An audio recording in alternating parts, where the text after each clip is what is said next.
الحمد لله رب العالمين والعاقبة للمتقين والصلاة والسلام على أشرف الأنبياء وسيد المرسلين وعلى آله وأصحابه أجمعين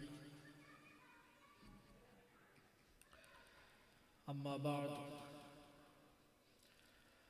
أعوذ بالله من الشيطان الرجيم بسم الله الرحمن الرحيم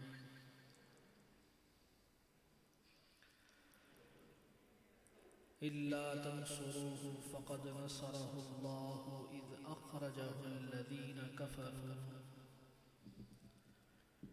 ثاني اثنين إذ هما في الغار إذ يقول لصاحبه لا تحزن إن الله معنا فأنزل الله سكينته عليه وأيده بجنود لم تروها وجعل كلمة الذين كفروا السفلى وكلمة الله هي العليا والله عزيز حكيم صدق الله مولانا العظيم وبلغنا رسوله النبي الكريم الأمين والحمد لله رب العالمين. گونج ختم کرو تاکہ آواز سمجھ میں آئے.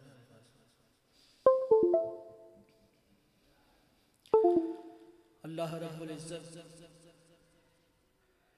جل وعلا کی حمد و ثنا اور حضور اکرم نور مجسم رحمت عالم احمدی مصطفیٰ جناب محمد مصطفیٰ خاتم الانبیاء والمرسلین کی بارگاہ اقدس میں ہدیہ درود و سلام عرض کرنے کے بعد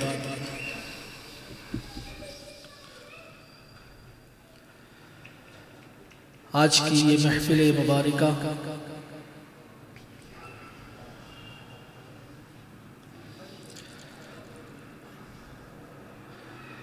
خلیفۃ الرسول خلیفہ بلا فصل خلیفہ اول حضرت سیدنا ابو بکر صدیق رضی اللہ تعالی عنہ کے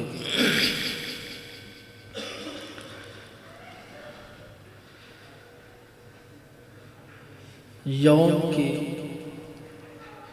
یاد میں ان کے مناقب کے لیے منعقد پذیر کی گئی. اللہ رب العزت سے دعا ہے کہ خالق کائنات جل جلالہ جو کچھ بیان کیا جائے ہم سب کو اس پر عمل کی توفیق عطا فرمائے.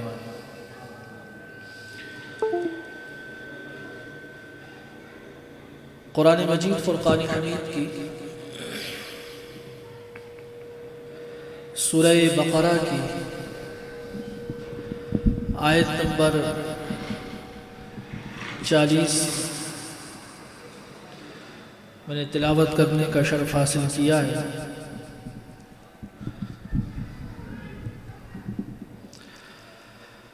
اللہ رب العزت نے سورہ توبہ کی سورہ بقرہ کہہ دیا میں نے چونکہ جمعے کے دن وہ چل رہا ہے سورہ بقرہ کا تو اس لیے زبان پہ آ گیا. سورہ توبہ کی آیت نمبر 40 میں نے تلاوت کی ہے اور اس آیت مبارکہ میں اللہ تعالی نے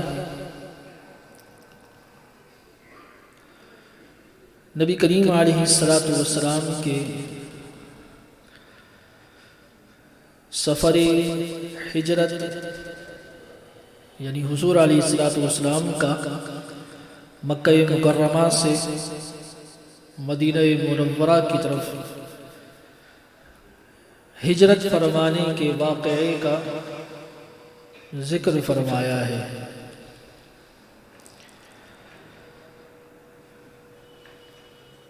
اور اس آیت مبارکہ میں رب ذوالجلال نے نبی کریم علیہ السلام کے سفر ہجرت اور آپ کے ذکر خیر کے ساتھ سرکار دو عالم صلی اللہ علیہ وسلم کے یار غار یار مزار خلیفہ اول حضرت ابو بکر صدیق رضی اللہ تعالی عنہ کا بھی تذکرہ فرمایا ہے۔ اس لیے کہ اس بات پر پوری امت مسلمہ متفق ہے کہ سرکار دو عالم صلی اللہ علیہ وسلم کے ساتھ مکہ مکرمہ سے مدینہ منورہ کی طرف سفر ہجرت میں جو صحابی رسول حضور کے ساتھ تھے وہ سیدنا صدیق اکبر رضی اللہ تعالی عنہ ہی تھے، اس میں کسی کا اختلاف نہیں۔ اور یہ جو آیت مبارکہ میں نے تلاوت کی ہے سورہ توبہ کی، یہی آیت مبارکہ ہے کہ جس پر علماء نے فرمایا کہ سرکار دو عالم صلی اللہ علیہ وسلم کے صحابہ کرام علیہم رضوان کی تعداد تقریباً 1,40,000 کے قریب ہے، کم یا زیادہ۔ اور ان 1,40,000 کم یا زیادہ صحابہ میں سے کسی صحابی کی صحابیت کا انکار کفر نہیں ہے سوائے سیدنا صدیق اکبر رضی اللہ تعالی عنہ کے۔ یعنی اگر کوئی شخص یہ کہے کہ میں حضرت عمر رضی اللہ تعالی عنہ کو صحابی نہیں مانتا، مومن ہونے کی بات نہیں ہوئی، یعنی حضور کا صحابی نہیں مانتا، تو اس پر کفر کا فتویٰ نہیں دیا جائے گا، اگرچہ وہ بددین ضرور کہلائے گا، گمراہ ضرور کہلائے گا، لیکن اس کو دار اسلام سے خارج نہیں کیا جا سکتا۔ اگر کوئی کہتا ہے کہ میں حضرت عثمان غنی رضی اللہ تعالی عنہ کو حضور کا صحابی نہیں مانتا، تو اس کے بارے میں کفر کا فتویٰ نہیں دیا جا سکتا۔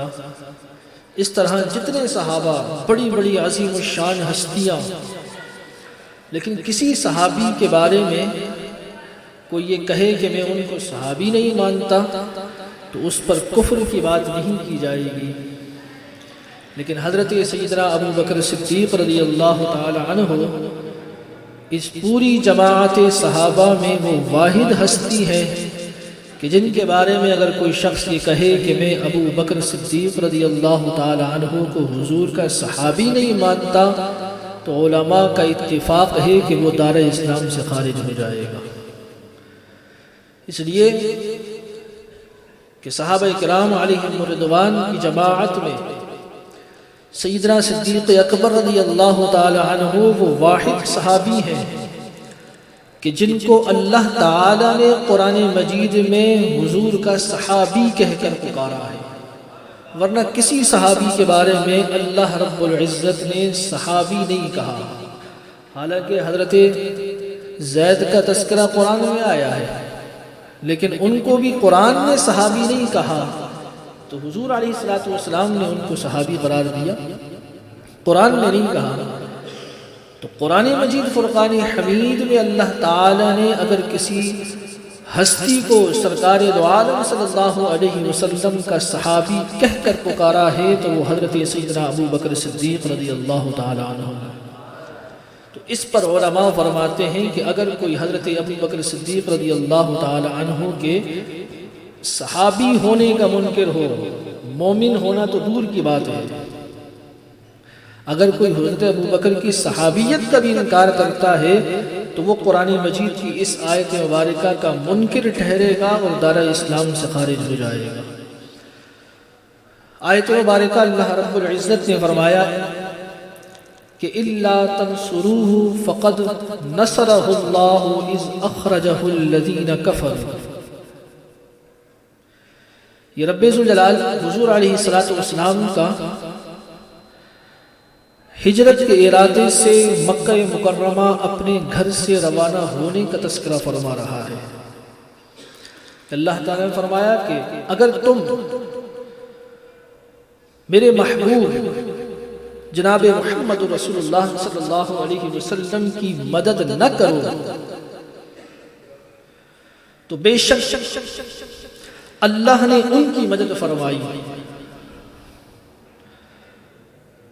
جب کافروں کی شرارت سے انہیں باہر تشریف لے جانا پڑا۔ یہ اللہ رب العزت سرکار دو عالم صلی اللہ علیہ وسلم کے سفر ہجرت کے آغاز کو بیان فرما رہا ہے کہ حضور علیہ السلام مکہ مکرمہ میں جب آپ نے اعلان نبوت فرمایا تو اس کے بعد کس قدر عرصہ حیات تنگ کیا گیا، کس قدر مشکلات اور پریشانیاں کھڑی کی گئی۔ سرکار دو عالم صلی اللہ علیہ وسلم نے خود فرمایا کہ اللہ تعالی نے جتنے انبیاء کرام علیہ السلام دنیا میں بھیجے، حضرت آدم علیہ السلام سے لے کر سرکار دو عالم صلی اللہ علیہ وسلم تک، فرمایا تمام انبیاء میں سب سے افضل مرتبہ اور مقام اللہ نے مجھے عطا فرمایا، اور تمام انبیاء کرام علیہ السلام کو جو دنیا میں آزمائشیں پہنچی، تکلیفیں پہنچی، اذیتیں پہنچی، فرمایا ان تمام میں سب سے زیادہ آزمائشیں اور تکلیفیں اور اذیتیں مجھ کو پہنچی۔ یہ بڑا مرتبہ مل جانا، یہ سب سے زیادہ آزمائش ملنے کا ایک مقام ہوتا ہے۔ جس کو مرتبہ سب سے زیادہ ملتا ہے اس کے لیے آزمائشیں اور تکلیفیں بھی سب سے زیادہ ہوتی ہیں، اور یہ اس کے لیے ایک امتحان بھی ہوتا ہے کہ وہ اللہ تعالیٰ کی بارگاہ میں کس قدر استقامت کے ساتھ اور کس قدر وہ صبر کے ساتھ اللہ تعالیٰ کی بارگاہ میں قائم رہتا ہے۔ سرکار دو عالم صلی اللہ علیہ وسلم نے فرمایا کہ سب سے زیادہ آزمایا بھی میں گیا ہوں، سب سے زیادہ تکلیفیں بھی مجھے دی گئی ہیں، اور سب سے بڑا مرتبہ بھی اللہ نے مجھے عطا فرمایا ہے کہ مکہ مکرمہ میں سرکار دو عالم صلی اللہ علیہ وسلم کے صحابی حضرت ابو ہریرہ رضی اللہ تعالی عنہ سے کسی نے پوچھا کہ مکے والوں نے سرکار دو عالم صلی اللہ علیہ وسلم کی سب سے بڑی گستاخی کیا کی تھی؟ کہ مکہ مکرمہ میں جب حضور علیہ السلام نے اعلان نبوت فرمایا تو اس کے بعد جتنی تکلیفیں حضور کو دی گئیں، جتنی پریشانیاں حضور کے لیے کھڑی کی گئیں، حضرت ابو ہریرہ سے پوچھا کہ ان میں آپ کیا سمجھتے ہیں کہ سب سے تکلیف دہ معاملہ کیا تھا؟ تو حضرت ابو ہریرہ فرماتے ہیں کہ سرکار دو عالم صلی اللہ علیہ وسلم ایک دن مکہ مکرمہ کعبۃ اللہ شریف کے سامنے نماز پڑھ رہے تھے، بیت اللہ شریف کے سامنے، کہ اتنے میں ایک شخص جس کا نام عقبہ بن ابی معیط تھا، وہ آیا، اس نے دیکھا کہ محمد صلی اللہ علیہ وسلم نماز پڑھ رہے ہیں، تو اس نے اپنے چادر جو تھی اس کے پاس وہ سرکار دو عالم صلی اللہ علیہ وسلم کے گلے میں ڈالی پیچھے سے، اور گلے میں ڈال کر اس کا پھندا بنا کر سرکار دو عالم صلی اللہ علیہ وسلم کو مکے کے ارد گرد گھسیٹنے لگا۔ مکے کے بیت اللہ شریف کی عمارت کے ارد گرد گھسیٹنے لگا تو حضرت ابو بکر صدیق رضی اللہ تعالی عنہ نے یہ منظر دیکھا تو آپ دوڑے دوڑے آئے اور دوڑے دوڑے آ کر انہوں نے سب سے پہلے اس ملعون کو دھکا دیا اور سرکار دو عالم صلی اللہ علیہ وسلم کی شانہ اقدس سے اس کی چادر ہٹائی اور یہ کہا کہ کیا تم ایک شخص کو اس لیے اذیت پہنچا رہے ہو کہ وہ یہ کہتا ہے کہ اللہ میرا رب ہے؟ اللہ تعالی میرا رب ہے، میں اس کی عبادت کرتا ہوں، کیا تم اس جرم کی سزا دیتے ہو؟ تو سرکار دو عالم صلی اللہ علیہ وسلم کو اس وقت بھی اگر سب سے پہلے کسی کی مدد پہنچی تھی تو وہ حضرت سیدنا ابو بکر صدیق رضی اللہ تعالی عنہ۔ حضور علیہ الصلوۃ والسلام نے فرمایا میں بہت آزمایا گیا، بہت تکلیفیں پہنچائی گئیں، اور پھر آخر جب حد ہوئی تو اللہ تعالی نے حضور علیہ الصلوۃ والسلام کو مکہ مکرمہ سے مدینہ منورہ کی طرف ہجرت کا حکم فرمایا۔ اس کے بارے میں اللہ فرماتا ہے الا تنصروہ،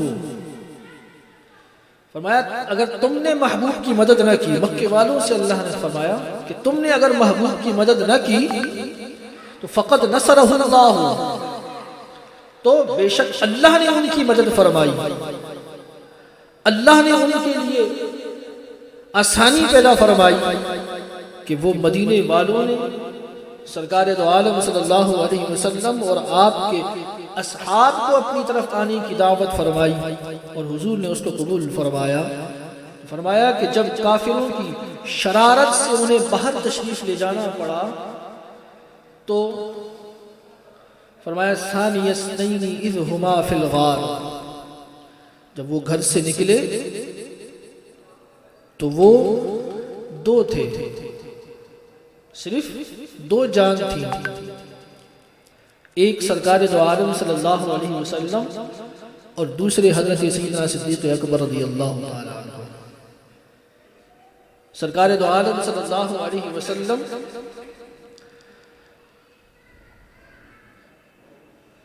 جب مدینے کے لوگوں نے حضور علیہ الصلوۃ والسلام کو اپنی طرف آنے کی دعوت دی تو سرکار دو عالم صلی اللہ علیہ وسلم نے پہلے صحابہ کرام علیہم رضوان کو اجازت عطا فرمائی کہ جو جس کو جیسے سہولت میسر آئے وہ مکہ مکرمہ سے نکل جائے اور مدینہ منورہ کی طرف سفر کر لے، ہجرت کر لے، اس لیے کہ مکے میں حالات ایسے نہیں تھے کہ کوئی خوشی خوشی ساز و سامان اٹھائے اور چلتے ہوئے مدینے چلا جائے، نہ، اس لیے کہ جو مکے کے کافر تھے انہوں نے مسلمانوں کو صرف مکے سے نکالنا نہیں تھا بلکہ صفحہ ہستی سے مٹانا تھا۔ اس لیے سے مکے سے نکالنے کا مطلب تو یہ ہے کہ کسی اور جگہ جا کر یہ طاقت بنیں گے پھر ہم پر لوٹ کر آئیں گے، جس طرح ہوا۔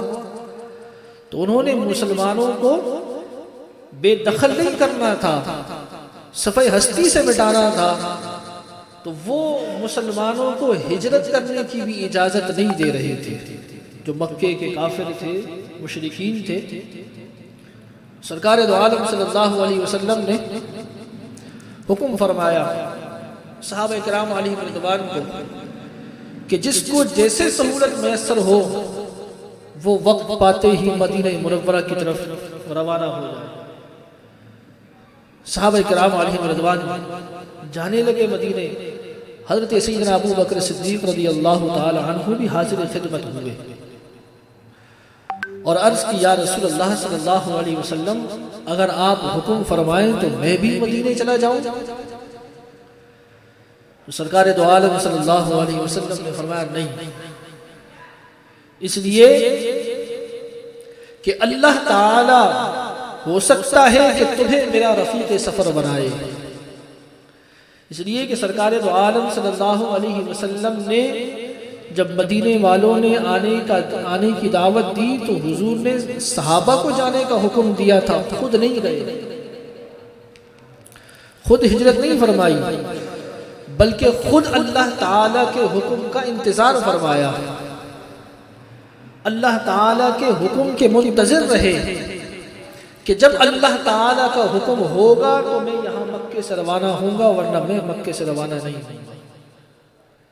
صحابہ کو تو حضور نے اجازت عطا فرمائی، لیکن حضور علیہ السلام منتظر تھے اللہ تعالیٰ کے حکم کا، اس لیے حضرت سیدنا صدیق اکبر رضی اللہ تعالی عنہ سے فرمایا کہ اے ابو بکر تم ٹھہرے رہو، ہو سکتا ہے کہ اللہ تعالیٰ تمہیں ہی میرا رفیق سفر بنائے۔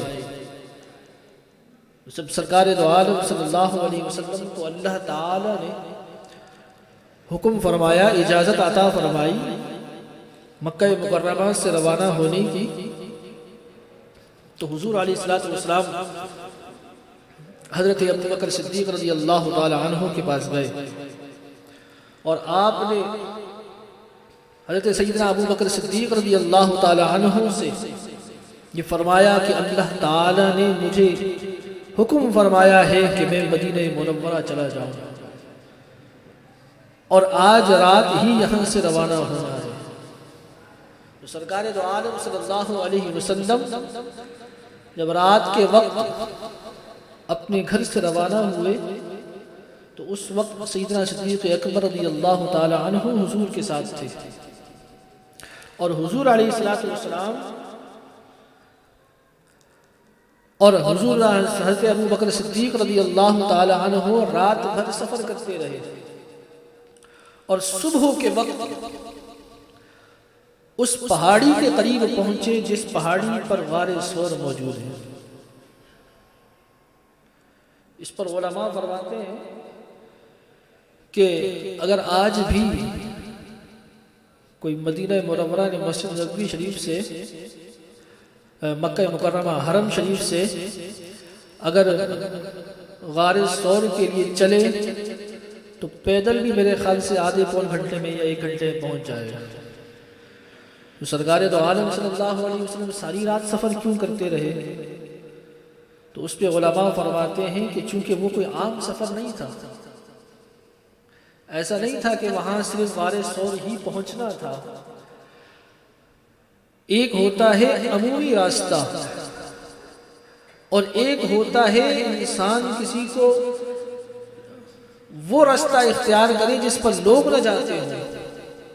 تو فرمایا کہ حضرت ابو بکر صدیق رضی اللہ تعالی عنہ بھی حضور علیہ السلام کو اس راستے سے لے کر گئے کہ جس پر عموماً کوئی لوگ سفر نہیں کرتے، اس لیے کہ عام راستے پر اگر جاتے تو لوگوں کو خبر ہوتی تو وہ مدینے کے راستے کو پکڑتے، کہ ان کو خبر اس بات کی تھی کہ یہ لوگ مدینے جائیں گے، تو وہ اگر اس راستے پر آتے تو سرکار دو عالم صلی اللہ علیہ وسلم کو پا لیتے، اور وہ تو حضور علیہ السلام کو معاذ اللہ قتل کرنے کا ارادہ کر بیٹھے تھے۔ اس رات سرکار دو عالم صلی اللہ علیہ وسلم کے کاشانہ اقدس پہ مختلف قبیلوں کے لوگ جمع تھے اس ارادے سے کہ رات کے وقت، رات کی تاریکی میں جب محمد صلی اللہ علیہ وسلم اپنے گھر میں سو رہے ہوں گے تو ہم سب مل کر ان پر حملہ کریں گے اور معاذ اللہ انہیں قتل کر دیں گے۔ یہ اس رات کا ارادہ تھا، لیکن اللہ تعالیٰ نے بذریعہ وحی حضور کو فرمایا کہ آپ یہاں سے نکل چلے۔ حضور علیہ السلام وہاں سے چلے، اس کو اللہ تعالیٰ نے فرمایا کہ ثانی اثنین اذ ہما فی الغار، کہ وہ 2 جانیں تھی، صرف 2 جانیں جو غار میں تھے، کہ سرکار دو عالم صلی اللہ علیہ وسلم اور حضرت ابو بکر صدیق رضی اللہ تعالی عنہ۔ فرمایا اذ یقول لصاحبہ، کہ جب اپنے پیارے یعنی حضرت ابو بکر صدیق رضی اللہ تعالی عنہ کے بارے میں اللہ فرماتا ہے کہ جب انہوں نے اپنے پیارے سے فرمایا کیا کہ غم نہ کھا، ان اللہ معنا، کہ بے شک اللہ ہمارے ساتھ ہے۔ اذ یقول لصاحبہ، یہاں لصاحبی ہی سے مراد سیدنا صدیق اکبر رضی اللہ تعالی عنہ کہ سرکار دو عالم صلی اللہ علیہ وسلم نے حضرت ابو بکر صدیق رضی اللہ تعالی عنہ سے یہ فرمایا کہ اے ابو بکر غم نہ کرو، اللہ ہمارے ساتھ ہے۔ اس کی وجہ یہ ہے کہ سرکار دو عالم صلی اللہ علیہ وسلم اور حضرت ابو بکر صدیق رضی اللہ تعالی عنہ جب غار میں اندر تشریف لے گئے تو یہ کافر اور مشرکین یہ آئے سرکار دو عالم صلی اللہ علیہ وسلم کے پیچھے، اور وہ ڈھونڈتے ڈھونڈتے اس غار کی چوٹی تک بھی پہنچے، اور وہاں جا کر اس غار کے دہانے پر بھی کھڑے ہوئے، یہاں تک کہ حضرت ابو بکر صدیق رضی اللہ تعالی عنہ فرماتے ہیں کہ میں غار کے اندر تھا، اور جب میں اوپر نگاہ اٹھاتا تھا تو مجھے مشرکین کے قدم نظر آتے تھے، پیر نظر آتے تھے، وہ غار کے دہانے پر کھڑے تھے، اور اگر وہ اپنے پیروں کی طرف نیچے دیکھتے تو وہ یقیناً ہمیں دیکھ لیتے، ہمیں ڈھونڈ لیتے۔ اس وقت حضرت ابو بکر صدیق رضی اللہ تعالی عنہ کا دل گھبرایا، وہ ڈرے اور عرض کی یا رسول اللہ صلی اللہ علیہ وسلم اگر انہوں نے اپنے پیروں کی طرف نظر کر لی تو یہ یقیناً ہمیں ڈھونڈ لیں گے، ہمیں موجود پائیں گے یہاں۔ تو سرکار دو عالم صلی اللہ علیہ وسلم نے اس کے جواب میں انہیں فرمایا تھا لا تحزن ان اللہ معنا، اے ابو بکر غم نہ کر، اللہ ہمارے ساتھ ہے، اللہ ہمارے ساتھ ہے۔ اور پھر فرمایا اللہ رب العزت نے کہ فَأَنزَلَ اللَّهُ سَكِينَتَهُ عَلَيْهِ، فرمایا تو اللہ نے اس پر اپنا سکینہ اتارا۔ سکینہ وہ رحمت، وہ سکون قلب مصطفیٰ پر اتری تھی کہ جس سے راحت حضرت سیدنا ابو بکر صدیق رضی اللہ تعالی عنہ کو مل گئی تھی۔ اس لیے کہ یہاں فَأَنزَلَ اللَّهُ سَكِينَتَهُ عَلَيْهِ، اس سے مراد سرکار دو عالم صلی اللہ علیہ وسلم ہے، یعنی اللہ تعالی نے حضور علیہ السلام پر سکینہ نازل فرمایا۔ تو اس پر یہ بات کی جاتی ہے کہ جناب رنج و ملال اور غم زدہ تو حضرت ابو بکر صدیق رضی اللہ تعالی عنہ کا دل ہوا تھا، دل میں خوف تو حضرت ابو بکر صدیق رضی اللہ تعالی عنہ کے پیدا ہوا تھا، تو یہ سکون حضور علیہ السلام کے قلب اقدس پر اتارنے کا کیا مطلب؟ اللہ تعالی نے تو سرکار دو عالم صلی اللہ علیہ وسلم کے بارے میں فرمایا کہ ہم نے ان کے اوپر سکینہ نازل فرمایا۔ اس پہ علماء مفسرین فرماتے ہیں کہ چونکہ حضرت ابو بکر صدیق رضی اللہ تعالی عنہ آپ بے شک سرکار دو عالم صلی اللہ علیہ وسلم کے رفیق بھی تھے، صحابی بھی تھے، عالی مرتبت بھی تھے، لیکن آپ کا قلب اقدس اس قابل نہیں تھا کہ براہ راست اللہ تعالی کی تجلیات اس پر اتر سکتی، تو اس لیے فرمایا کہ وہ حضور علیہ السلام کے قلب اقدس پر وہ تجلیات وہ اللہ تعالی نے سکینہ نازل فرمایا، اور پھر حضور علیہ السلام کے قلب اقدس سے حضرت ابو بکر صدیق کے قلب اقدس کی طرف منتقل فرمایا۔ یہ ایسے ہی ہے کہ جیسے قرآن مجید فرقان حمید کہ اللہ تعالی نے فرمایا کہ اگر ہم اس کو پہاڑوں پر نازل فرماتے تو پہاڑ جو ہے وہ ریزہ ریزہ ہو جاتے، تو اللہ تعالی نے حضور علیہ السلام کے قلب اقدس پر اتارا، اور پھر سرکار دو عالم صلی اللہ علیہ وسلم کے قلب اقدس سے پھر امت کو عطا فرمایا کہ ایک چیز جو پہاڑ پر نازل ہو، پہاڑ اس سے جو ہے وہ ریزہ ریزہ ہو جائے، اور اگر کسی انسان کے دل پر اتار دی جائے، حضرت موسیٰ علیہ السلام کی قوم کے ساتھ ہوا یا نہیں ہوا کہ جب انہوں نے کہا تھا ارنا اللہ، اے موسیٰ ہمیں اللہ دکھاؤ، تو حضرت موسیٰ علیہ السلام نے اپنی قوم میں سے ایسے 40 متقی پرہیزگار لوگوں کا انتخاب کیا کہ جنہوں نے شروع سے آخر تک حضرت موسیٰ کی نافرمانی نہیں کی تھی،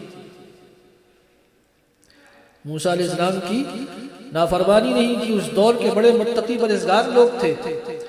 پھر حضرت موسیٰ علیہ السلام نے ان کو باقاعدہ روزے رکھوائے، پھر انہیں لے کر گئے طور کی طرف اور 40 دن وہاں توہ طور کے دامن میں ان سے اعتکاف کروایا، اللہ کی عبادت کروائی، ریاضت کروائی، مجاہدہ کروایا، تاکہ یہ اس قابل ہو سکیں کہ اللہ تعالیٰ کی تجلیات کو دیکھ سکیں۔ یہ موسیٰ علیہ السلام نے اپنے طور پر ایک تیاری کی تھی کہ ان کو اتنی ریاضت، عبادت، ان کے اندر تقوی اس قدر بنایا جائے کہ اللہ کی بارگاہ میں پیش تو ہو سکے۔ لیکن ہوا کیا؟ جب اللہ تعالی نے ان کی طرف توجہ فرمائی، تجلی فرمائی، تو لمحے بھر میں وہ 40 کے 40 مر گئے۔ وہ 40 دن کا اعتکاف، وہ سالوں کی ریاضت، وہ روزے، وہ کچھ بھی تاب نہ لا سکے اللہ تعالیٰ کی تجلیات کے آگے۔ تو یہ تو اللہ تعالیٰ جس کو صلاحیت عطا فرمائے، تو حضرت سیدنا ابو بکر صدیق رضی اللہ تعالی عنہ کا قلب اقدس بھی اس صلاحیت کا حامل نہیں تھا کہ وہ براہ راست اللہ رب العزت کی تجلیات کو برداشت کر سکتا۔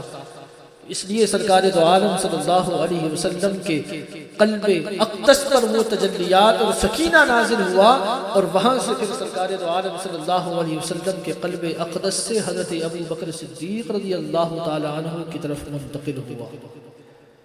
حضرت ابو بکر صدیق رضی اللہ تعالی عنہ کے دل کو قرار آ گیا، سکون مل گیا، چین مل گیا کہ اللہ تعالی سرکار دو عالم صلی اللہ علیہ وسلم کی ضرور مدد فرمائے گا۔ اس کو اللہ تعالی نے بیان فرمایا۔ حضور علیہ السلام کے یہ صحابی حضرت ابو بکر صدیق رضی اللہ تعالی عنہ کہ جن کو اللہ رب العزت نے قرآن مجید فرقان حمید میں صحابی کہہ کر پکارا ہے، سرکار دو عالم صلی اللہ علیہ وسلم نے ان کے بارے میں فرمایا کہ اگر میرا کوئی خلیل ہوتا نا، میں اگر کسی کو خلیل بناتا تو وہ حضرت ابو بکر صدیق کو بناتا، لیکن اللہ تعالی نے تمہارے محبوب کو اپنا خلیل بنا لیا ہے۔ صحابہ کرام علیہم رضوان کو حضور نے فرمایا کہ میں اگر کسی کو اپنا خلیل بناتا، کسی کو یہ منصب مرتبہ عطا فرماتا، تو میں ابو بکر کو خلیل بناتا، لیکن اللہ تعالی نے مجھے اپنا خلیل بنا لیا ہے، اور اب میں اللہ کا خلیل ہوں، اللہ میرا خلیل ہے۔ اب پھر کسی کی جگہ نہیں ہے، لیکن اگر ہوتا تو حضرت ابو بکر صدیق رضی اللہ تعالی عنہ کو میں اپنا خلیل بناتا۔ وجہ علماء بیان فرماتے ہیں کہ حضرت ابو بکر صدیق رضی اللہ تعالی عنہ وہ واحد ہستی ہے، واحد شخصیت ہے کہ جن کو اللہ کے محبوب کی وہ خلوت ملی ہے کہ جو کسی صحابی رسول کو نہیں ملی۔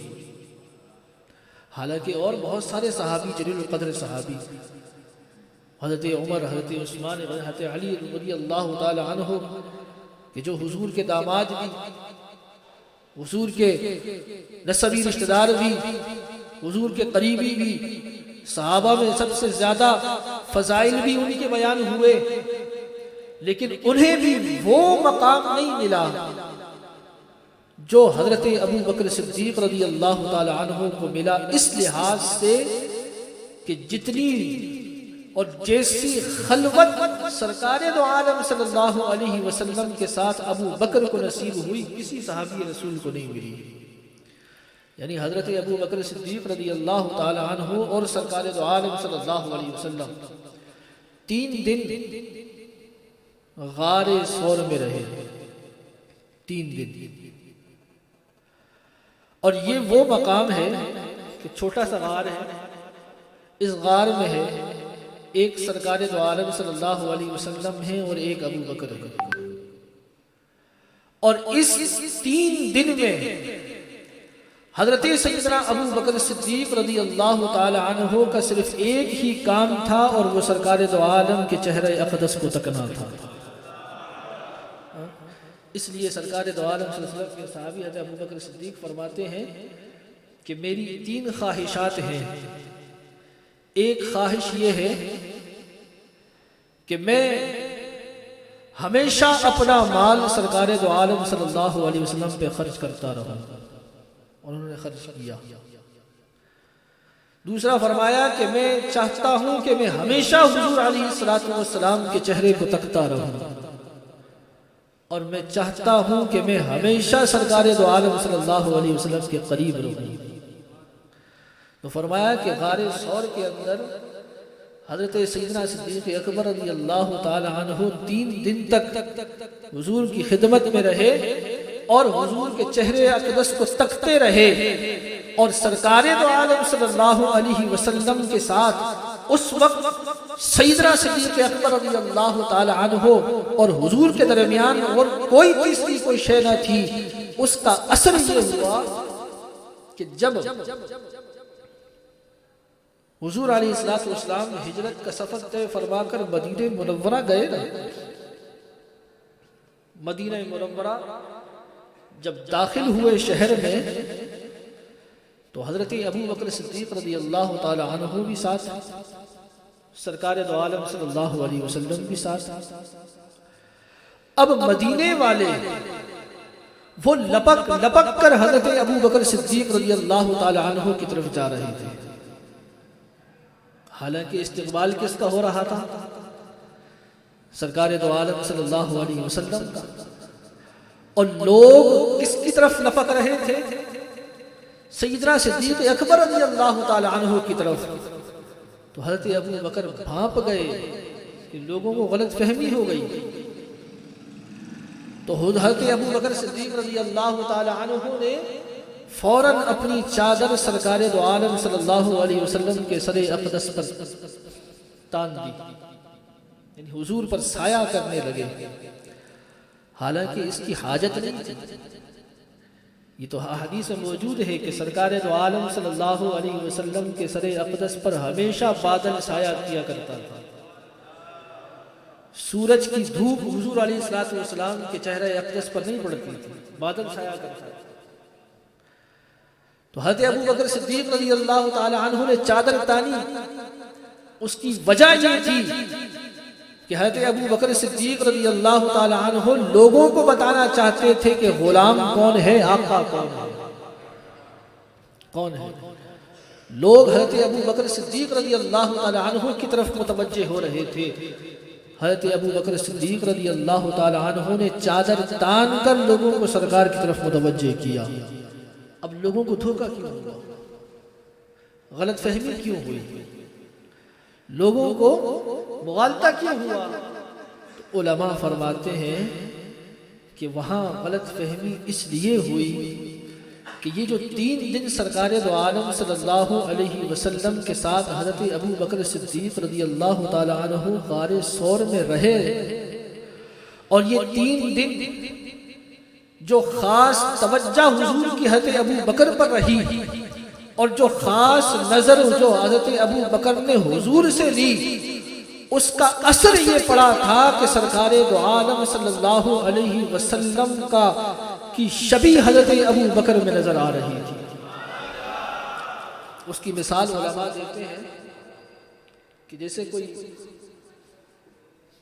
کامل شیخ ہو نا، شیخ کامل، کوئی کامل ولی ہو، پیر ہو، کوئی کامل مرشد ہو،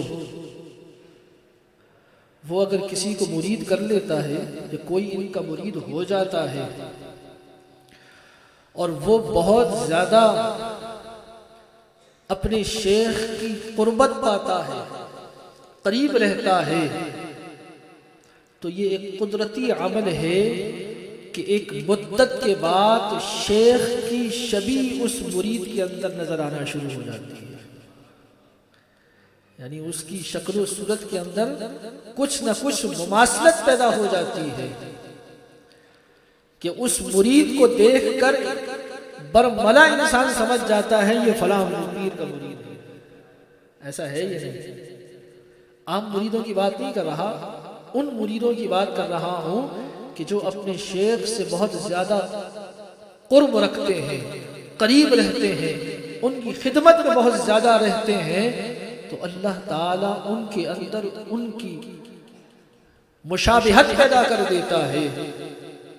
تو حضرت ابو بکر صدیق رضی اللہ تعالی عنہ کے ساتھ بھی ایسا ہی کچھ معاملہ کہ سرکار دو عالم صلی اللہ علیہ وسلم کی ایسی خاص نظر اور توجہ ان غار ثور کے اندر حضرت ابو بکر صدیق رضی اللہ تعالی عنہ پر رہی کہ اس کا اثر سالوں تک رہا۔ حضرت سیدنا صدیق اکبر رضی اللہ تعالی عنہ جب خلیفہ بنے نا، خلافت جب حضرت ابو بکر کو ملی تو آپ نے اس زمانے کے اندر، دور خلافت کے اندر جتنے مشکل حالات تھے، بڑی استقامت کے ساتھ، بڑی جواں مردی کے ساتھ اور بہت ہی زیادہ ذہانت کے ساتھ ان سارے مشکلات کا مقابلہ کیا۔ کسی نے حضرت ابو بکر صدیق رضی اللہ تعالی عنہ کے بارے میں تعریفی کلمات کہہ دیے ہوں گے کہ اے امیر المومنین، آپ تو بڑی فہم و فراست کے ساتھ یہ معاملات پورے کر رہے ہیں۔ تو سیدنا صدیق اکبر رضی اللہ تعالی عنہ نے فرمایا یہ فیضان ہے ان 3 راتوں کا کہ جو سرکار دو عالم صلی اللہ علیہ وسلم کے ساتھ غار ثور میں گزاری تھی، یعنی اس وقت جو کچھ میں نے اللہ کے محبوب سے حاصل کیا تھا آج میرے وہ کام آ رہا ہے۔ ورنہ ابو بکر اتنے رقیق القلب، اتنے نرم دل، اتنے زیادہ نازک طبیعت رکھنے والے کہ سرکار دو عالم صلی اللہ علیہ وسلم نے جب آپ کی ظاہری زندگی کے آخری ایام تھے، آپ کی بیماری کا جب غلبہ ہوا، حضرت عائشہ ام المومنین سے حضور نے فرمایا اے عائشہ ابو بکر سے کہو کہ میری جگہ مصلی پر نماز پڑھائے، ابو بکر سے کہو میری جگہ مصلی پر نماز پڑھائیں۔ تو حضرت عائشہ ام المومنین نے عرض کی یا رسول اللہ صلی اللہ علیہ وسلم آپ میرے والد کو مت حکم فرمائیں، کسی اور کے لیے کہیں، اس لیے کہ میرے والد بہت نازک دل کے آدمی ہیں، وہ آپ کے علاوہ مصلی پر کھڑا ہونا ان کو برداشت نہیں ہوگا، وہ اس چیز کو برداشت نہیں کر سکتے۔ لیکن سرکار دو عالم صلی اللہ علیہ وسلم نے فرمایا کہ ابو بکر سے کہو نماز پڑھائیں۔ حجۃ الوداع کے موقع پہ جب سرکار دو عالم صلی اللہ علیہ وسلم پر آخری وحی کا نزول ہوا کہ جس میں اللہ تعالیٰ نے فرمایا کہ ہم نے اپنی نعمت آپ پر تکمیل فرما دی ہے اس کی، اور آپ کے لیے اسلام کو ہم نے پسند کر لیا ہے، جب یہ آیت مبارکہ سرکار دو عالم صلی اللہ علیہ وسلم نے پڑھی تو حضرت ابو بکر صدیق رضی اللہ تعالیٰ عنہ زارو قطار روئے، بہت روئے۔ صحابہ کرام علیہ رضوان نے پوچھا یار کہ اے ابو بکر کیا وجہ ہے؟ اس خوشی کا موقع ہے کہ اللہ تعالیٰ نے اپنی نعمت ہم پر مکمل فرما دی ہے۔ ابو بکر نے فرمایا کہ تم لوگ نعمت کی تکمیل کو دیکھ رہے ہو، میں حضور کی دنیا سے جانے کو دیکھ رہا ہوں۔ ماننے والے ہیں اتنے نازک نہیں جناب ہمارا ان سے تعلق قلب والے، اتنے رقیق القلب شخص کے اندر ایک رات کے اندر ایسا کیا فولادی سامان پیدا ہو گیا کہ وہ ہر فتنے کے سامنے جو ہے وہ سیسا پلائی ہوئی دیوار بن گئے کہ حضرت عمر رضی اللہ تعالی عنہ جیسا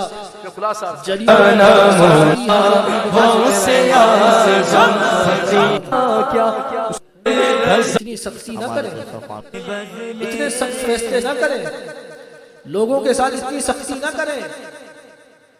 اور حضرت ابو بکر ہیں کہ انہوں نے کہا کہ اگر کوئی حضور کے زمانے میں ایک رسی بھی زکوٰۃ کی دیتا تھا اور آج اس نے انکار کیا تو ابو بکر اس کی گردن اتار دے گا، جہاد کرے گا، اس کے خلاف قتال کرے گا کہ وہ حضور کے دین کو بگاڑ رہا ہے۔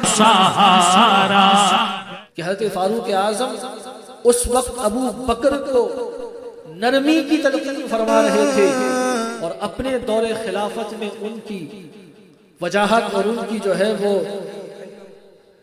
سختی کا عالم عروج پر تھا۔ تو کسی نے پوچھا اے عمر آپ کے مزاج میں سختی، فرمایا یہ ابو بکر کا فیضان ہے، یہ ابو بکر کا فیضان ہے۔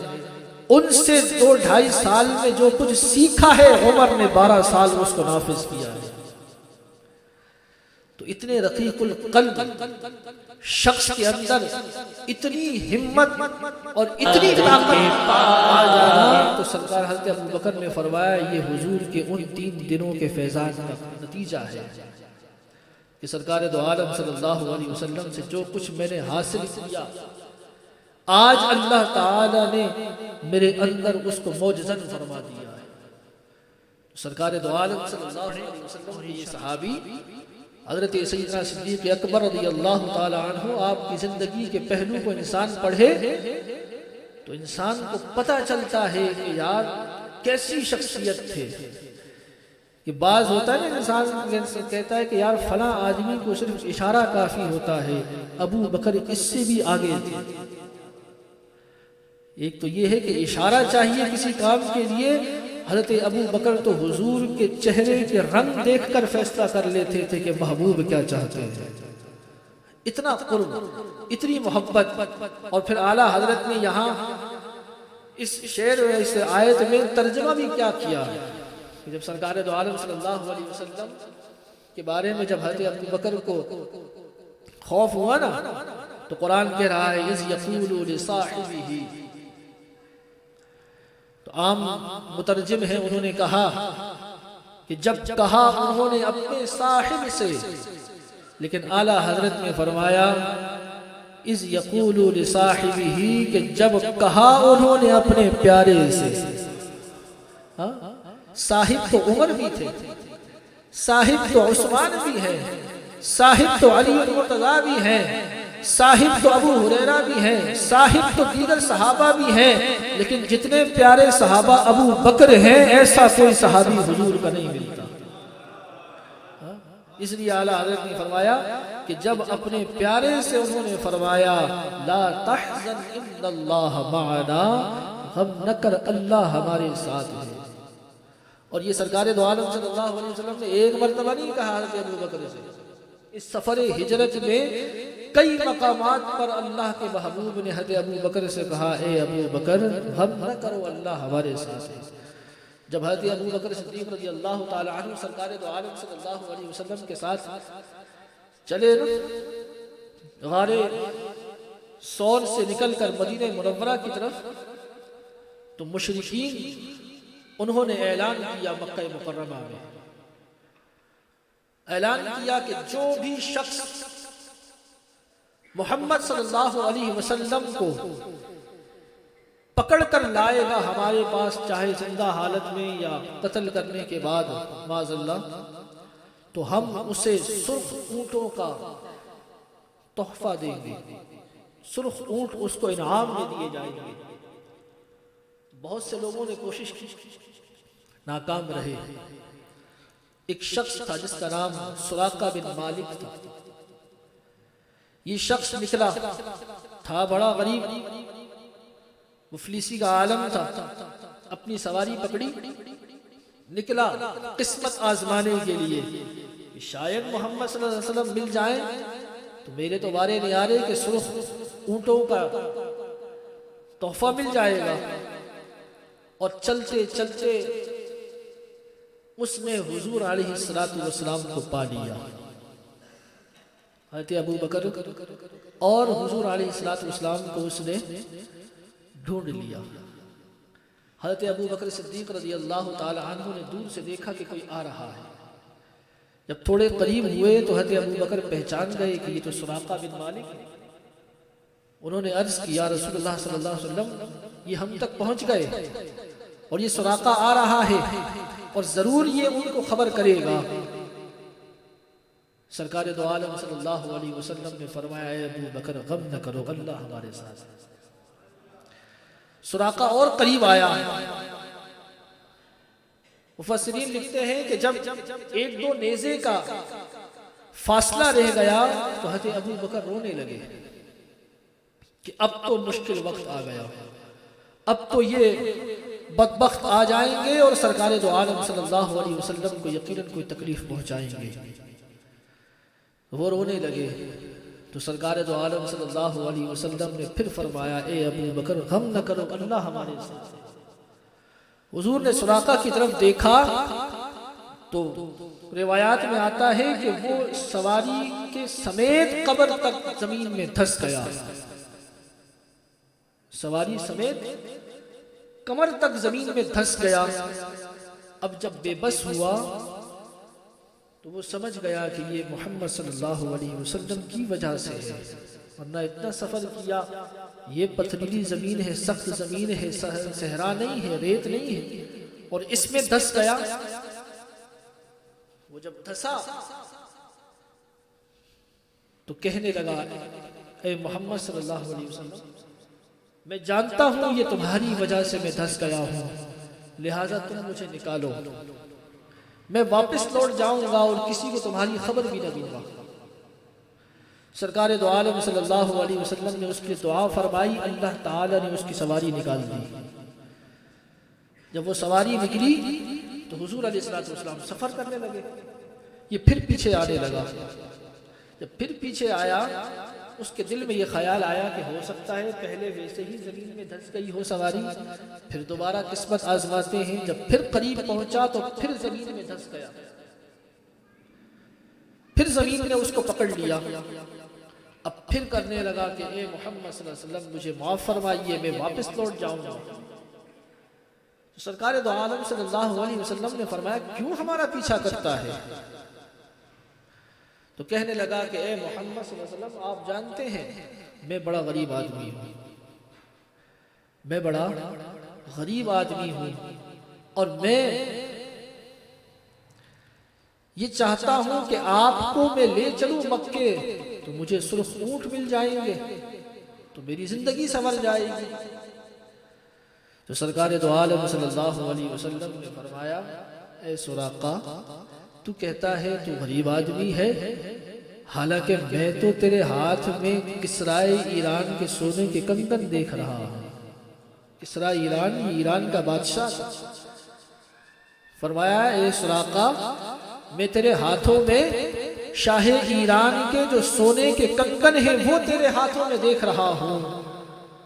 تو سراقہ کہنے لگا کیوں دل کو آسری دیتے ہیں، آپ مجھے نکالے میں واپس لوٹ جاؤں گا، میں نہیں آپ کے پیچھے آؤں گا، نہ ہی کسی کو آپ کی خبر دوں گا۔ سرکار دو عالم صلی اللہ علیہ وسلم نے اس کی دعا فرمائی، وہ نکلا واپس لوٹ گیا، کسی کو خبر بھی نہیں دی۔ بعد میں وہ حضور علیہ السلام پر ایمان لائے، مسلمان ہوئے۔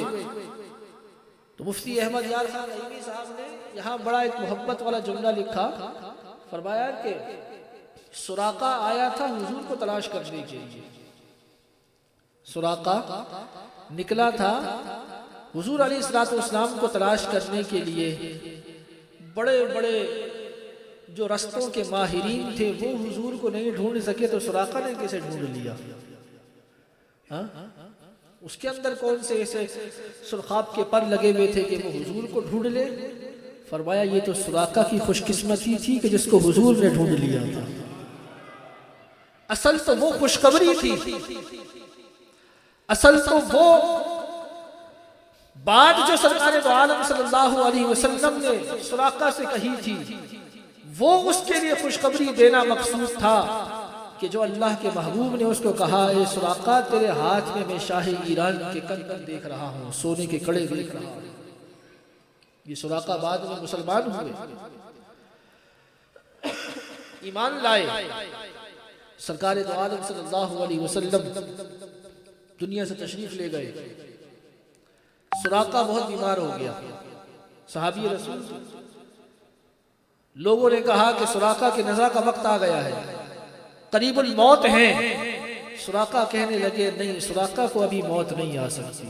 اس نے پوچھا کیوں؟ فرمایا ابھی رسول اللہ کی پیشن گوئی پوری نہیں ہوئی۔ اللہ کے رسول نے فرمایا تھا اے سراقہ تجھے میں سونے کے کنگن پہنے ہوئے دیکھ رہا ہوں، ابھی تک میں نے اپنے ہاتھوں میں سونے کے کنگن نہیں پہنے ہیں، اور جب تک سراقہ سونے کے کنگن پہن نہیں لیتا موت اس کے قریب نہیں آ سکتی۔ اتنا بڑا اعتقاد، اتنا بڑا یقین صحابہ کرام علیہم رضوان کو۔ اور پھر حضرت فاروق اعظم رضی اللہ تعالی عنہ کے زمانہ اقدس میں ایران فتح ہوا، اور ایران جب فتح ہوا تو وہاں سے مال غنیمت بہت بڑی تعداد میں آیا۔ یہ ایران کی فتح یہ دنیا کی بڑی ریاستوں میں سے ایک ریاست تھی۔ جس طرح آج سپر پاور امریکہ ہے، کسی زمانے میں اس دور میں ایران سب سے بڑی ریاست اور سب سے مضبوط ترین حکومت تھی۔ حضرت فاروق اعظم رضی اللہ تعالی عنہ کے دور میں مجاہدین نے ایران کو فتح کیا اور شہنشاہ ایران کو شکست دی تھی۔ ان کا سارا مال وہاں سے جمع کر کے فاروق اعظم رضی اللہ تعالی عنہ کی بارگاہ میں لایا گیا، مسجد نبوی شریف میں۔ اور اس وقت حضرت فاروق اعظم رضی اللہ تعالی عنہ نے اس مال غنیمت میں سے اس شاہ ایران کے وہ سونے کے جو کڑے تھے وہ نکال کر حضرت سراقہ کو اپنے ہاتھوں سے پہنائے تھے۔ تو کسی نے پوچھا اے امیر المومنین سونا تو مرد پر حرام ہوتا ہے، سرکار دو عالم صلی اللہ علیہ وسلم نے مرد کے لیے سونے کو حرام قرار دیا ہے۔ حضرت فاروق اعظم نے فرمایا کہ جنہوں نے مرد پر سونے کو حرام قرار دیا ہے وہی سراقہ کے لیے حکم فرما گئے ہیں۔ تو حضور کا حکم ہے کہ جس کو میں پورا کر رہا ہوں۔ تو سرکار دو عالم صلی اللہ علیہ وسلم کو سراقہ رستے میں مل گئے۔ حضرت ابو بکر صدیق رضی اللہ تعالی عنہ رونے لگے۔ حضور نے فرمایا غم نہ کرو، اللہ ہمارے ساتھ ہے۔ اور سرکار دو عالم صلی اللہ علیہ وسلم نے حضرت سراقہ جو اس وقت ایمان نہیں لائے تھے ان کو واپس کر دیا۔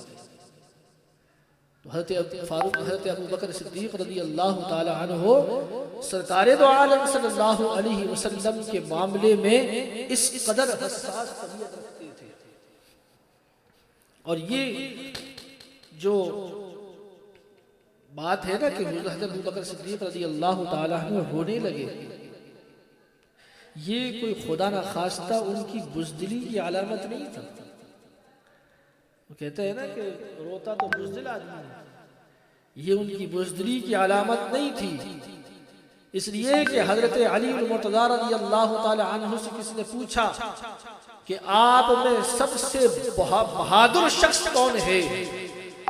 تو حضرت علی رضی اللہ تعالی عنہ نے فرمایا کہ ہم میں سب سے بہادر حضرت ابو بکر صدیق رضی اللہ تعالی عنہ۔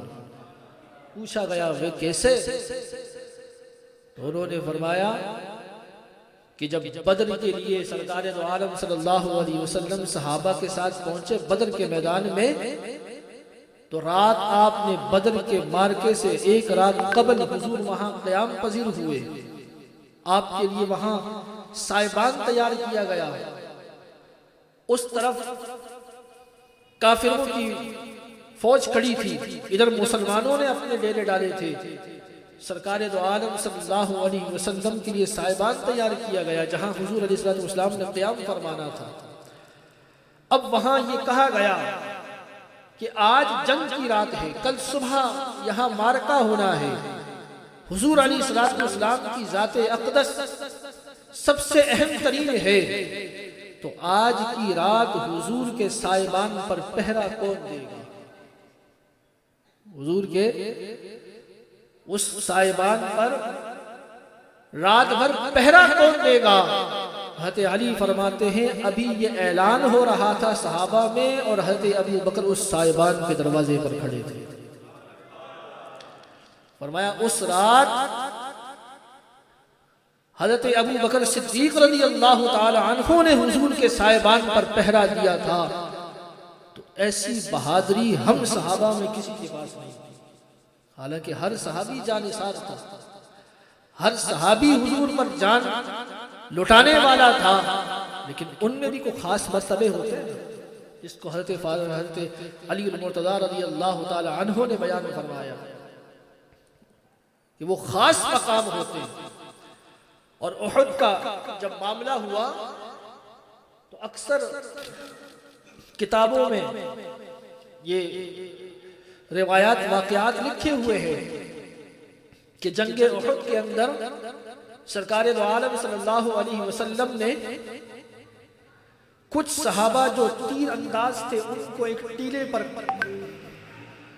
کھڑا کیا تھا، اور نیچے احد کے میدان میں، احد کے سرزمین پر جہاد ہو رہا تھا، مسلمان لڑ رہے تھے، اور اس کے بالکل ساتھ ہی وہ ٹیلہ آج بھی موجود ہے جہاں سرکار دو عالم صلی اللہ علیہ وسلم نے تیر اندازوں کو وہاں کھڑا کیا تھا کہ اگر کوئی ہنگامی صورتحال ہوتی ہے تو یہ تیر انداز اس کا مقابلہ کریں گے۔ ادھر جب سرکار دو عالم صلی اللہ علیہ وسلم کے ساتھ جب صحابہ جہاد کر رہے تھے، جہاد کرتے کرتے اللہ تعالیٰ نے مسلمانوں کو فتح عطا فرمائی، کافر بھاگے میدان احد سے، وہ اپنے سب کچھ چھوڑ کر پیچھے بھاگے، لیکن جب کافر بھاگے جو پہاڑی پر کھڑے صحابہ تھے وہ یہ سمجھے کہ مسلمانوں نے جنگ جیت لی، چلو اب تو فتح ہو گئی ہے، جو مال غنیمت ہے اس کو جمع کیا جائے۔ جب وہ پہاڑی والے صحابہ جب زمین کی طرف اترے تو کافروں کو ایک مارکا ملا، ایک سوراخ ملا، ایک موقع ملا، انہوں نے اس پہاڑی کے پیچھے سے آ کر مسلمانوں کو پیٹھ کے پیچھے سے حملہ کیا، اس میں مسلمانوں کا بڑا نقصان ہوا۔ سرکار دو عالم صلی اللہ علیہ وسلم کے یہ دندان مبارک پر زخم بھی آیا، آپ کے دندان مبارک سے، آپ کے ہونٹ مبارک سے خون بھی بہا، اور اس وقت عالم ایسا ہو گیا کہ مسلمانوں کے قدم اکھڑ گئے، لوگ اچانک حملے سے اتنا کیفیت لوگوں میں طاری ہوئی کہ ہر شخص جو ہے وہ ہر صحابی اس وقت بوکھلاہٹ کا شکار ہو گیا۔ اچانک حملہ جو ہو جائے تو انہوں نے ہر کسی نے اپنی جان بچانا مناسب سمجھی، اور محفوظ مقام پر یا کسی پہاڑی پر چڑھنے لگے۔ لوگوں نے جو مشرکین تھے انہوں نے سرکار دو عالم صلی اللہ علیہ وسلم پر حملہ کیا، جس کی وجہ سے آپ کے دندان مبارک سے خون بہا۔ تو میں واقعات پڑھ رہا تھا کہ اس وقت صحابہ کرام علیہ رضوان وہ پہاڑی کی طرف بھاگ رہے تھے، اور سرکار دو عالم صلی اللہ علیہ وسلم تنہا تنہا میدان میں تھے۔ تو یہ کافی دن تک میرے ذہن میں یہ خیال پیدا ہوتا رہا کہ چلو صحابہ کرام حالات اس قسم کے ہوئے تو وہ پہاڑی کی طرف بھاگے، حضور علیہ السلام میدان جہاد میں رہ گئے اور آپ پر حملہ ہوا، سیدنا صدیق اکبر رضی اللہ تعالیٰ عنہ کہاں تھے؟ یہ ذہن میں میرے کھٹک رہا تھا، کہیں کتاب میں مجھے مل نہیں رہا تھا۔ روایات صرف اس قدر آتی تھی کہ حضور علیہ السلام تنہا تنہا میدان میں رہ گئے، صحابہ سارے پہاڑی کی طرف چڑھ گئے۔ تو ذہن میں کھٹکتا تھا کہ حضرت ابو بکر صدیق رضی اللہ تعالی عنہ کہاں تھے، وہ اس وقت کیا کر رہے تھے؟ تو حضرت شیخ محقق شیخ عبدالحق محدث دہلوی رحمۃ اللہ تعالی علیہ نے مدارج النبوت کے اندر اس کو لکھا، فرمایا کہ جب سرکار دو عالم صلی اللہ علیہ وسلم پر حملہ ہوا اور لوگوں میں یہ اعلان ہو گیا کہ محمد صلی اللہ علیہ وسلم معاذ اللہ شہید کر دیے گئے، تو لوگوں کے قدم ڈگمگا گئے، انہوں نے کہا کہ جن کے لیے ہم لڑ رہے تھے وہ دنیا سے چلے گئے ہیں، تو اب ہمارا لڑنے کا مقصد وہ سارے کے سارے پہاڑیوں کی طرف چڑھنے لگے۔ فرمایا اس وقت سب سے پہلے جو سرکار دو عالم صلی اللہ علیہ وسلم کی طرف کوئی دوڑا تھا تو وہ حضرت ابو بکر صدیق رضی اللہ تعالیٰ عنہ۔ جب سارے پہاڑی کی طرف دوڑ رہے تھے، میدان جہاد کو چھوڑ کر اس وقت ابو بکر پہاڑی چھوڑ کر حضرت محمد مصطفیٰ کی طرف دوڑ رہے تھے۔ حضرت ابو بکر صدیق رضی اللہ تعالیٰ عنہ جو سب سے پہلے حضور علیہ السلام کے قریب پہنچے وہ حضرت ابو بکر صدیق رضی اللہ تعالیٰ عنہ تھے، اور پھر حضرت عمر فاروق حضور کے قریب آئے، پھر آپ کو سہارا دے کر پہاڑی کے اوپر لے گئے، اور پھر وہاں سے حضرت عمر رضی اللہ تعالی عنہ نے قافلوں کو للکارا تھا۔ لیکن اس وقت بھی سارے حالات سے نڈر ہو کر سرکار دو عالم صلی اللہ علیہ وسلم کی طرف اگر کوئی ڈھال بنا تھا تو وہ ابو بکر صدیق رضی اللہ تعالی عنہ تھا۔ سرکار دو عالم صلی اللہ علیہ وسلم کا دندان مبارک اس وقت زخم آیا، اور یہ بھی سنتے جائیں کہ بعض لوگ کہتے ہیں کہ دانت مبارک شہید ہو گیا تھا، دانت مبارک شہید نہیں ہوا تھا۔ میں نے تو حیرت ہوئی، میں نے وہ سوشل میڈیا پہ دیکھا کہ ترکی یا کسی ایران کے میوزیم میں وہ ایک اتنا بڑا دانت رکھا ہوا اور نیچے لکھا ہوا کہ سرکار دو عالم صلی اللہ علیہ وسلم کا جو دانت احد میں شہید ہوا تھا یہ وہ دانت ہے۔ میں نے کہا عقل کو ہاتھ مارو یار، سرکار دو عالم صلی اللہ علیہ وسلم کا کوئی دانت جڑ سے الگ نہیں ہوا تھا۔ دانت مبارک پہ زخم ضرور آیا تھا، اور دانت مبارک کا ایک کونا ضرور شہید ہوا تھا، لیکن اس کو بھی شفا شریف صاحب شفا شریف نے کیا خوبصورت تشبیہ دی تھی۔ سبحان اللہ۔ وہ فرماتے ہیں کہ حضور علیہ السلام کا اگر کوئی دانت مبارک جڑ سے نکل جاتا تو کسی کا اگر دانت جڑ سے نکل جائے تو اس کے چہرے میں عیب پیدا ہو جاتا ہے، ہوتا یا نہیں ہوتا؟ اور فرمایا کہ اللہ تعالی اپنے محبوب کو عیب والا بنائے ممکن نہیں ہے، محال ہے۔ حضور کے اندر کوئی عیب پیدا ہو جائے ایسا ہو نہیں سکتا۔ حضرت موسیٰ کلیم اللہ کا مشہور واقعہ ہے، حضرت موسیٰ علیہ السلام کا، کہ آپ کے زمانے کے اندر لوگ مرد جو ہے وہ آپس میں ایک دوسرے کے سامنے جو ہے وہ کپڑا اتار کے غسل کرتے تھے، سطر ڈھانپے رکھتے تھے، باقی کپڑے کھول کے غسل کرتے تھے، لیکن حضرت موسیٰ علیہ السلام کسی مرد کے سامنے بھی اپنا کپڑا نہیں اتارتے تھے۔ وہ غسل کرتے تھے تو تنہائی میں کرتے تھے۔ تو لوگوں نے مشہور کر دیا کہ موسیٰ علیہ السلام کے جسم پہ کوئی داغ ہے، عیب ہے، جس کی وجہ سے یہ لوگوں کے سامنے کپڑا نہیں اتارتے۔ جب لوگوں میں وہ عیب کی بات جب مشہور ہوئی نا، تو اللہ کے نبی کے بارے میں کوئی عیب مشہور ہو جائے تو اللہ تعالیٰ پھر اس کا سامان فرماتا ہے۔ ایک دفعہ یہ ہوا کہ حضرت موسیٰ علیہ السلام نے اپنا جسم سے کپڑے اتارے، ایک پتھر پر رکھا، غسل فرما رہے تھے کہ اتنے میں ایک بندر آیا، پتھر سے کپڑے اٹھائے اور شہر کی طرف بھاگنے لگا، شہر کی طرف بھاگ نکلا۔ موسیٰ علیہ السلام اس کے پیچھے دوڑنے لگے، کرتے کرتے لوگوں کے درمیان پہنچ گئے، اور اس بندر نے حضرت موسیٰ کا لباس وہاں شہر کے درمیان پھینک کر واپس چلا گیا۔ موسیٰ علیہ السلام نے وہ لباس اٹھایا، اپنے جسم پر ڈالا، لوگ دیکھتے رہے موسیٰ علیہ السلام کے جسم کے حسن کو۔ یعنی لوگوں کے ذہن میں جو ایک بات تھی کہ موسیٰ علیہ السلام کے جسم میں کوئی عیب ہے جس کو لوگوں سے چھپاتے ہیں، اللہ تعالیٰ نے ان کے جسم کے حسن کو لوگوں پر ظاہر فرما دیا۔ تو اللہ اپنے محبوب کے اندر کس طرح کوئی عیب پیدا کر سکتا تھا؟ تو شفا شریف صاحب شفا شریف فرماتے ہیں کہ سرکار دو عالم صلی اللہ علیہ وسلم کا دندان مبارک کیسے شہید ہوا تھا؟ تو فرمایا جو سامنے کے دانت مبارک تھے ان میں ایک خراش آئی تھی، اور اس کو تشبیہ کیسے دیتے ہیں؟ تو فرمایا کہ ہیرا دیکھا نا، ہیرا ڈائمنڈ، اگر یہ بالکل گول ہو، اس میں چمک ہوگی، اس میں خوبصورتی ہوگی، وہ تو گول شیشے کی طرح ہو جائے گا۔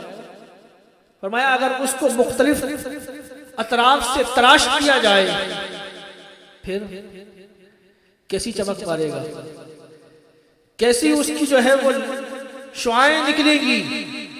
تو فرمایا کہ سرکار دو عالم صلی اللہ علیہ وسلم کے دندان مبارک ویسے ہی بڑے حسین تھے، جب وہ خراش آئی تو اس کا حسن ہیرے کی طرح اور نکھر کر آ گیا، اور سرکار دو عالم صلی اللہ علیہ وسلم جب بھی گفتگو فرماتے تھے اس میں سے نور کی شعائیں نکلا کرتی۔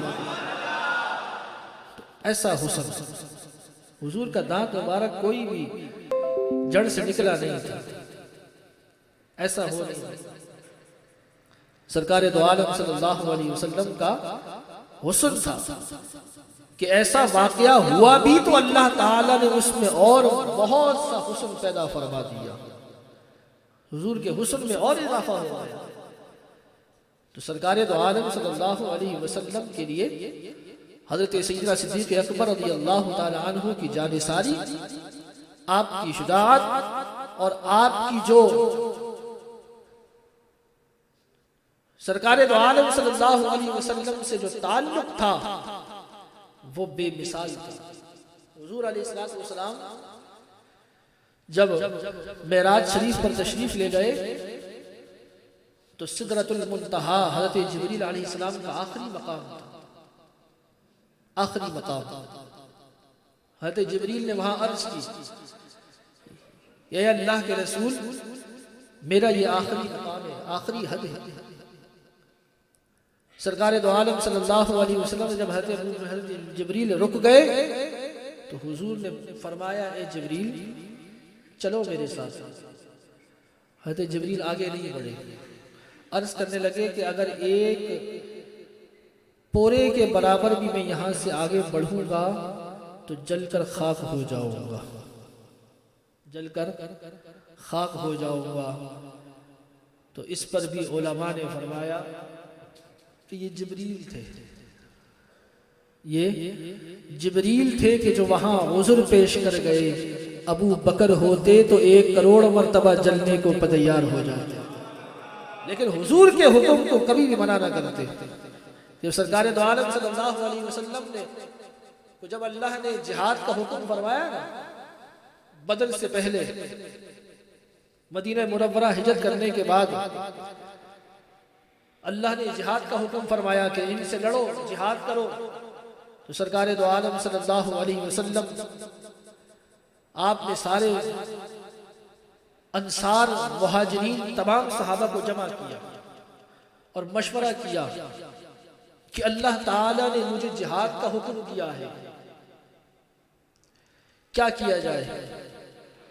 اس لیے مشورے کا مقصد یہ تھا کہ یہ جو مہاجرین ہیں یہ تو پہلے ہی سب کچھ لٹا کر میرے ساتھ آ گئے ہیں، مکے میں سب کچھ چھوڑ چھاڑ کر میرے ساتھ مدینے آ گئے ہیں، لیکن مدینے والے جو ہے ان سے تو امن پر ہمارا معاہدہ تھا، جنگ کا معاہدہ تو نہیں تھا، اس لیے مشورہ لے رہے تھے۔ صحابہ اکرام علیہ رضوان سے پوچھا کہ اللہ تعالیٰ نے جہاد کا حکم دیا ہے، کیا مشورہ ہے؟ سرکار دو عالم صلی اللہ علیہ وسلم کے صحابہ میں انصار سب سے پہلے کھڑے ہوئے اور انہوں نے عرض کی، یا رسول اللہ صلی اللہ علیہ وسلم، ہم نے آپ سے امن پر بے شک بیعت کری ہے، لیکن ایسا نہیں ہے کہ جنگ میں ہم آپ کے ساتھ پیٹ پھر جائیں، آپ حکم کریں تو ہم دریا میں بھی گھوڑے اتار دیں گے۔ حالانکہ دریا میں گھوڑے اتارے نہیں جاتے، لیکن یہ حد درجے سے آگے بڑھ کر یقین دلانا تھا کہ اے محبوب آپ حکم دیں گے تو ہم اپنی جانیں قربان کرنے سے بھی دریغ نہیں کریں گے۔ یہ صحابہ اکرام علیہ رضوان کا جذبہ، اور ان سارے جذبوں میں سب سے عروج والا جذبہ جس کا تھا وہ حضرت سیدنا ابو بکر صدیق رضی اللہ تعالیٰ عنہ، سیدنا صدیق اکبر رضی اللہ تعالیٰ عنہ۔ اور یہ جس قدر جذبہ تھا اس قدر فہم و فراست بھی تھی کہ سرکار دو عالم صلی اللہ علیہ وسلم جب دنیا سے پردہ فرما گئے تو اس وقت جو سب سے زیادہ امت کو سہارا دیا ہے وہ حضرت سیدنا صدیق اکبر رضی اللہ تعالی عنہ نے دیا۔ ورنہ امت بکھر جاتی. حضرت ابو ہریرہ رضی اللہ تعالی عنہ فرمانے لگے کئی زمانے کے بعد حضور علیہ السلام کے وصال اور حضرت ابو بکر کے وصال کے بعد کسی زمانے میں حضرت ابو ہریرہ نے فرمایا کہ اگر ابو بکر نہ ہوتے تو آج ہم اللہ کی عبادت بھی نہ کر رہے ہوتے. لوگوں سے کہا حضرت ابو ہریرہ نے کہ اگر ابو بکر نہ ہوتے تو آج ہم اللہ کی عبادت بھی نہ کر رہے ہوتے. اس لیے کہ اس قدر فتنے اٹھے تھے, اس قدر فساد اٹھے تھے کہ بڑے بڑے لوگ, بڑے بڑے رئیس, بڑے بڑے جو ہے وہ لوگ ہمت ہار گئے تھے. اس وقت اگر کوئی استقامت کا پیکر بنا ہوا تھا تو وہ ابو بکر صدیق رضی اللہ تعالی عنہ. اور آپ نے اگرچہ بہت مختصر زندگی دور خلافت کی گزاری 2.5 سال, لیکن ان 2.5 سال میں امت کو وہ کچھ عطا کر گئے کہ جو آج تک امت اس کا احسان اتار نہیں سکی. سرکار دو عالم صلی اللہ علیہ وسلم نے فرمایا تھا کہ مجھ پر جس نے جو احسان کیا ہے میں نے اس کا بدلہ دے دیا ہے سوائے ابو بکر کے احسانوں کے. حالانکہ ابو بکر نے جو کچھ بھی سرکار دو عالم صلی اللہ علیہ وسلم کے لیے کیا تھا وہ حضور پہ احسان نہیں تھا, وہ اللہ پہ احسان نہیں تھا, وہ حضور علیہ السلام کی ذات پر احسان نہیں تھا. لیکن یہ تو سرکار دو عالم صلی اللہ علیہ وسلم ابو بکر کی عظمت کو بیان فرما رہے ہیں کہ ابو بکر نے جتنے احسانات مہربانیاں مجھ پر کی ہیں ان کا بدلہ میں نے نہیں دیا. بعض لوگ کہتے ہیں کہ حضرت حضور نے فرمایا کہ میں نہیں دے سکتا, ایسی بات نہیں. اس میں حضور علیہ السلام کی بے اختیاری سامنے ظاہر ہوتی ہے کہ حضور ابو بکر کا بدلہ نہیں دے سکتے, بے اختیار نہیں تھے. یہ تو اللہ نے, اللہ کے رسول نے حضرت ابو بکر کو یہ اعزاز عطا فرمایا کہ باقیوں نے جتنی مہربانیاں کی ہیں ان کا بدلہ میں نے دنیا میں دے دیا ہے. اے ابو بکر تیری مہربانیوں کا بدلہ اللہ تعالیٰ تجھے عطا فرمائے گا, اللہ عطا فرمائے گا. دینے کو حضور بھی, حالانکہ جو کچھ بھی تھا ابو بکر کے پاس سارا حضور کے قدموں کا صدقہ تھا, سارا حضور کا ہی تو تھا. کہ سرکار دو عالم صلی اللہ علیہ وسلم نے صحابہ کے درمیان بیٹھ کر یہ فرمایا کہ مجھے جتنا ابو بکر کے مال میں نفع دیا ہے اتنا کسی کے مال میں نفع نہیں دیا. تو حضرت سیدنا ابو بکر صدیق رضی اللہ تعالی عنہ بے اختیار روئے, بہت روئے اور عرض کرنے لگے یا رسول اللہ صلی اللہ علیہ وسلم یہ ابو بکر بھی آپ کا ہے اور اس کا سارا مال بھی آپ کا ہے, میں آپ سے جدا کب. سرکار دو عالم صلی اللہ علیہ وسلم کے یہ صحابی جب حضور علیہ السلام کی وصال ظاہری کے بعد خلافت پر بیٹھے, منبر پر تشریف فرما ہوئے اور حضرت امام حسن مجتبی جب تشریف لائے مسجد نبوی میں اور حضرت ابو بکر کو منبر رسول پر دیکھا تو کہنے لگے کہ اے ابو بکر میرے باپ کے منبر سے اتر جاؤ, میرے باپ کے منبر سے اتر جاؤ. تو حضرت ابو بکر صدیق رضی اللہ تعالی عنہ بھرے مجمع کے اندر حضرت امام حسن رضی اللہ تعالی عنہ کی بات سن کر منبر سے نیچے تشریف لائے اور اس شہزادے کو گود میں اٹھا کر کہا بیٹا بے شک یہ منبر بھی تیرے باپ کا ہے اور یہ غلام بھی تیرے باپ کا ہے, تم سے بڑھ کر کچھ بھی نہیں. تو حضرت ابو بکر کے پاس تو جو کچھ تھا سب سرکار کی دین تھی, سرکار کے قدموں کا صدقہ تھا.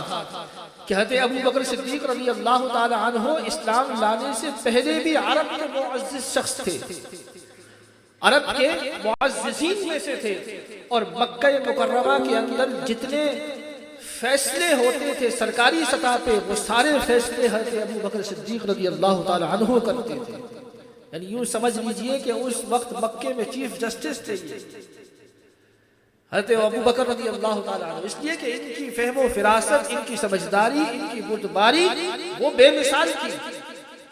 کہ جب سرکار دو عالم صلی اللہ علیہ وسلم نے اعلان نبوت فرمایا نا، تو حضرت ابو بکر صدیق رضی اللہ تعالی عنہ سفر میں تھے، ملک شام کے آپ سفر میں تھے، اور سفر میں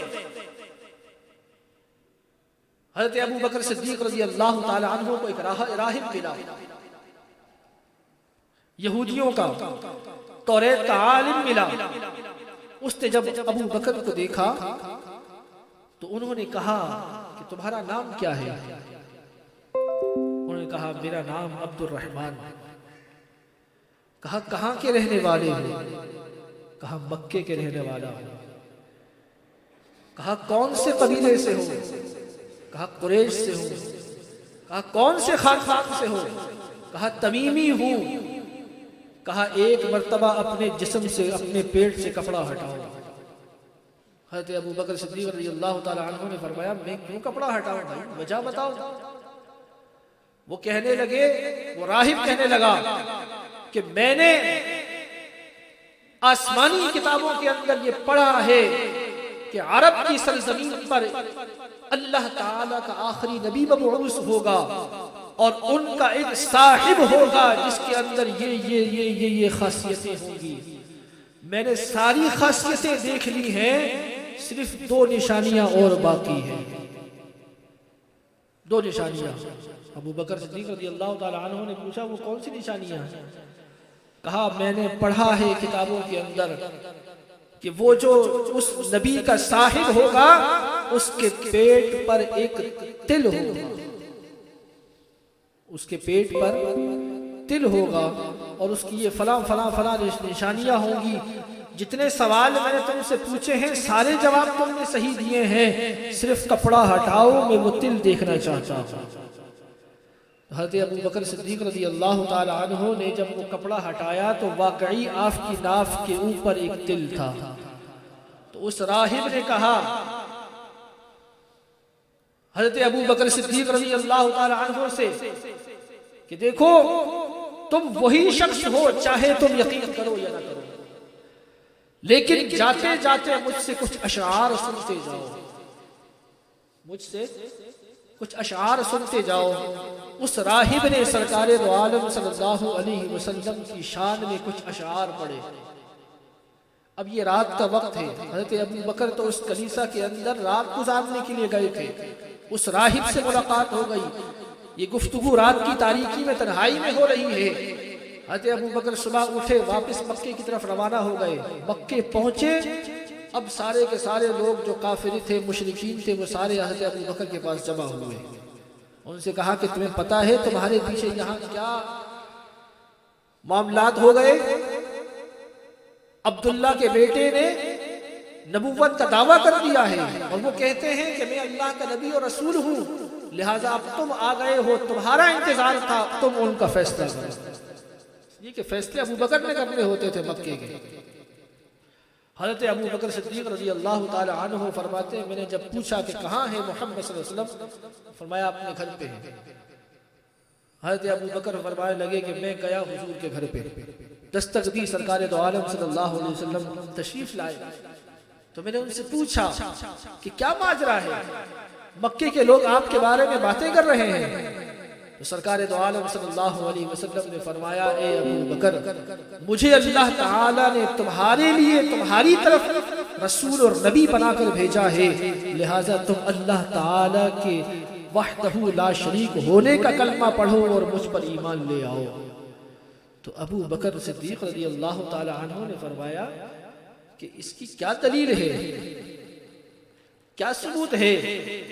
تو سرکار دو عالم صلی اللہ علیہ وسلم نے فرمایا کہ اس بوڑھے راہب نے جو کچھ بتایا ہے وہ کافی نہیں ہے۔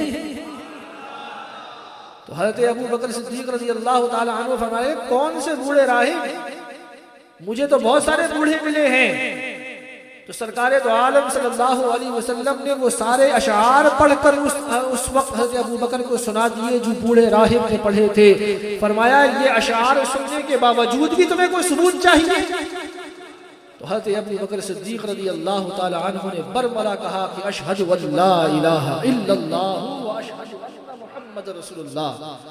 فرمایا کہ جو میلوں دور رات کی تاریکی میں تنہائی میں دو لوگوں کے درمیان ہونے والی گفتگو سینکڑوں میل دور سن سکتا ہے، وہ اللہ کا نبی ہی ہو سکتا ہے، کوئی اور نہیں ہو سکتا۔ حضرت ابو بکر صدیق رضی اللہ تعالی عنہ نے بغیر کسی تردد کے ایمان قبول کیا۔ اس لیے سرکار دو عالم صلی اللہ علیہ وسلم نے فرمایا کہ میں نے جس پر بھی اسلام کی دعوت پیش کی ہے اس نے مجھ سے کوئی معجزہ طلب کیا ہے یا مجھ سے کوئی مطالبہ کیا ہے سوائے ابو بکر کے کہ انہوں نے میں نے جب ان پر دعوت پیش کی تو بغیر کسی تردد کے انہوں نے میری دعوت کو قبول کیا ہے۔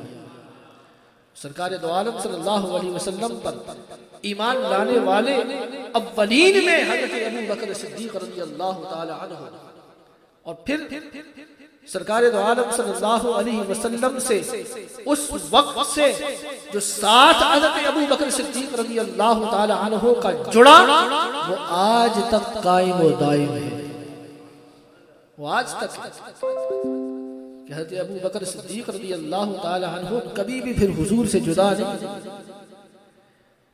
قلبی طور پر نہیں، ویسے بھی حضور سے کبھی جدا نہیں ہوئے، کہ جہاں سرکار دو عالم صلی اللہ علیہ وسلم ہوتے تھے وہاں حضرت ابو بکر صدیق رضی اللہ تعالی عنہ ہوتے تھے، چاہے وہ سفر ہو، چاہے وہ مقام ہو، کسی کی جنگ ہو، کوئی بھی معاملہ ہو، جہاں حضور علیہ السلام سرکار دو عالم صلی اللہ علیہ وسلم ہو، حضرت ابو بکر صدیق رضی اللہ تعالی عنہ۔ اور یہ رب کا انتخاب تھا، یہ رب کا انتخاب تھا، اس میں حضرت ابو بکر کا اپنا کوئی اختیار نہیں تھا، ورنہ حضرت ابو بکر نے تو حضور سے اجازت مانگی تھی کہ آپ مجھے اجازت دیں میں ہجرت کر کے مدینے چلا جاؤں، لیکن سرکار دو عالم صلی اللہ علیہ وسلم نے کیا فرمایا، اے ابو بکر تم ٹھہرے رہو، یقیناً اللہ تعالیٰ تمہیں ہی میرا رفیق سفر بنائے گا۔ اگر حضور اجازت دے دیتے تو حضرت ابو بکر، لیکن یہ رب کا انتخاب تھا، اللہ تعالیٰ نے یہ مقام، یہ مرتبہ، یہ منصب کسی اور کو نہیں دینا تھا، حضرت ابو بکر صدیق رضی اللہ تعالی عنہ کو دینا تھا۔ اور پھر ہر لحاظ سے کہ حضور علیہ السلام نے جب حضرت ابو بکر صدیق رضی اللہ تعالی عنہ کو مسلح امامت پر کھڑا کیا تو اس وقت حضرت عائشہ ام المومنین نے عرض کی تھی، یا رسول اللہ صلی اللہ علیہ وسلم میرے والد بہت کمزور قلب، رقیق القلب ہیں، وہ آپ کی غیر موجودگی برداشت نہیں کر سکتے، لہٰذا آپ کسی اور کو حکم فرمائیں۔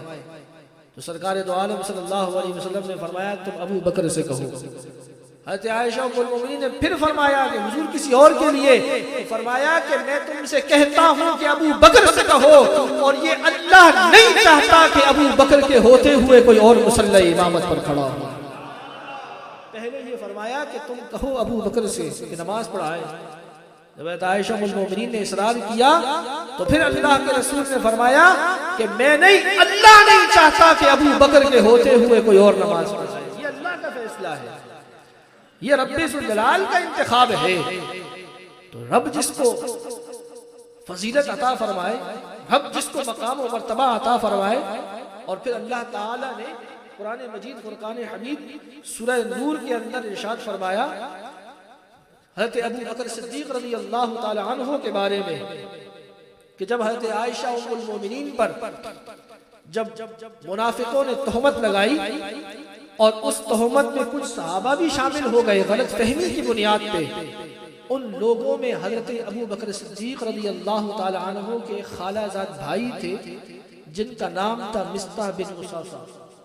یہ حضور کے خالہ زاد بھائی تھے، مکے سے ہجرت فرما کر مدینے آئے تھے، مفلسی کا زمانہ تھا، کوئی پرسان حال نہیں تھا، حضرت ابو بکر کی کفالت میں تھے، ان کا جو بھی ضرورت زندگی تھی وہ حضرت ابو بکر ان کو مہیا کرتے تھے۔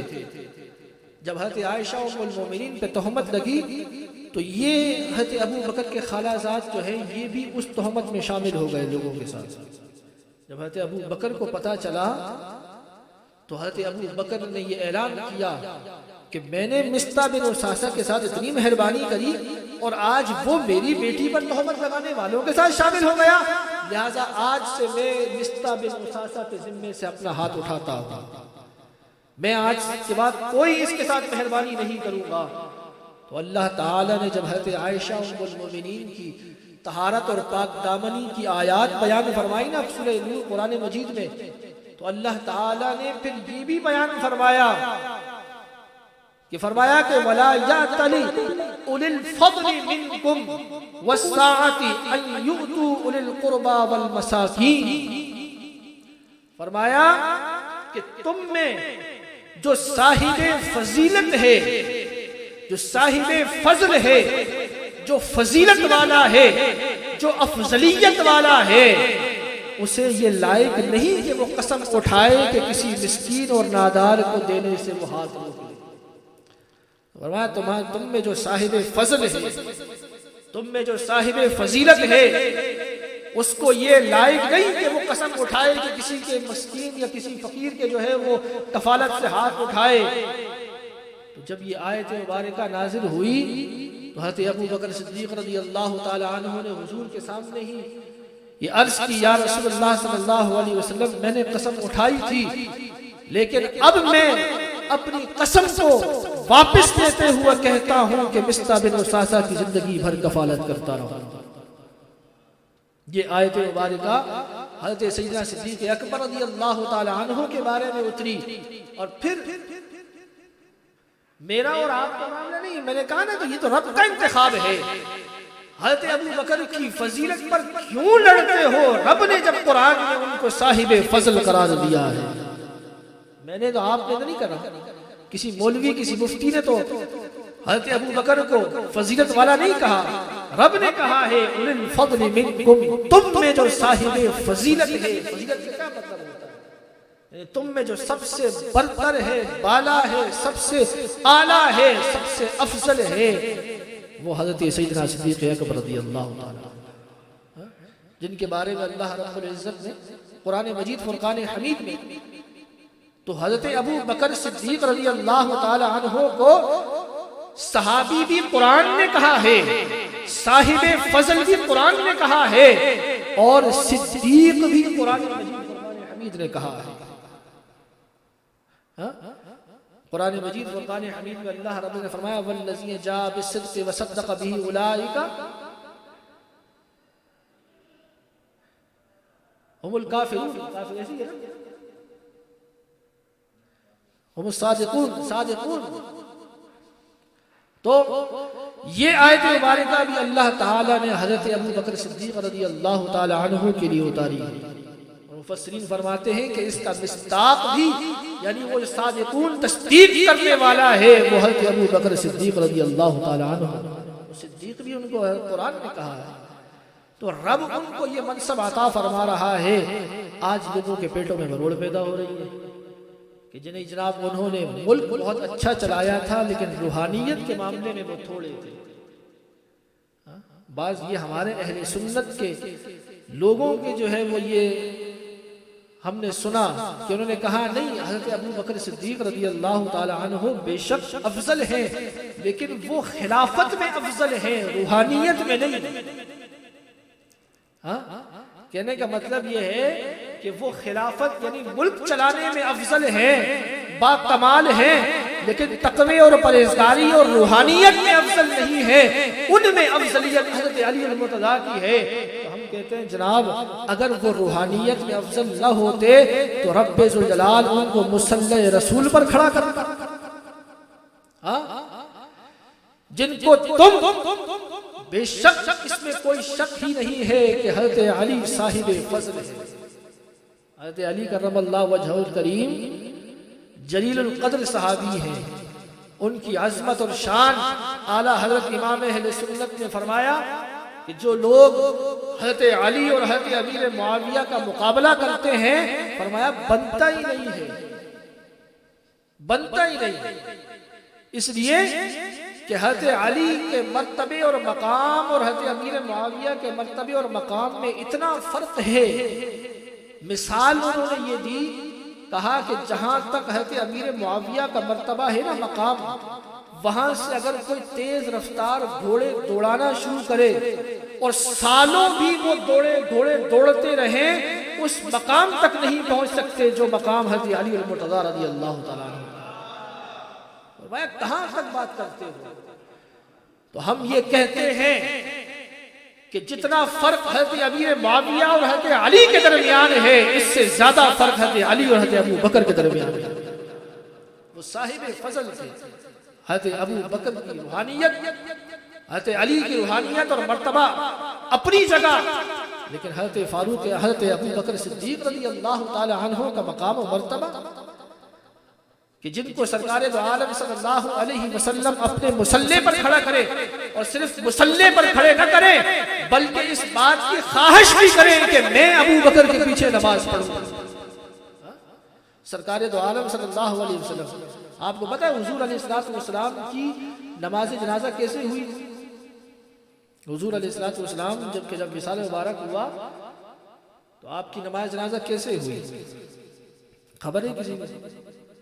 حضور علیہ السلام کی نماز جنازہ اس انداز سے نہیں ہوئی جس طرح عام مومنین مسلمانوں کی ہوتی ہے، بلکہ حضور علیہ السلام کے جسد مبارک کو غسل دے کر کفنا کر آپ کے حجرہ اقدس میں رکھ دیا گیا، اور پھر کچھ صحابہ کی جماعتیں آتی تھیں حضور کے جسد اقدس کے پاس کھڑی ہوتی تھیں اور آپ پر درود و سلام کے نذرانے پیش کر کے وہاں سے چلی جاتی تھی. یہی حضور کا جنازہ ہے. وجہ علماء نے بیان فرمائی. کیوں؟ فرمایا اس لیے کہ حضور علیہ السلام وہ امام الانبیاء تھے. کیا تھے؟ امام الانبیاء. اور حضور علیہ السلام کا کوئی امام بن جائے ایسا حضور کا کوئی امام بن جائے؟ حضور تو خود سارے اماموں کے امام تھے. انبیاء اپنی قوم اور اپنی انسانوں میں اجنہ میں سب کے امام ہیں، اور ان اماموں کے امام حضور تھے. تو حضور کا امام کون بن سکتا ہے؟ کس کے اندر اتنی مجال پیدا ہو جائے؟ فرمایا اس لیے حضور کے لیے کوئی امام کھڑا ہو کر نماز نہیں پڑھی حضور کی. یہ حضور کا پروٹوکول تھا. لیکن حضور اگر خود کسی کو اختیار دے تو یہ تو یہ ہے نا کہ ایک بندہ اس قابل نہیں ہے کہ وہ حضور کے لیے امام بنے.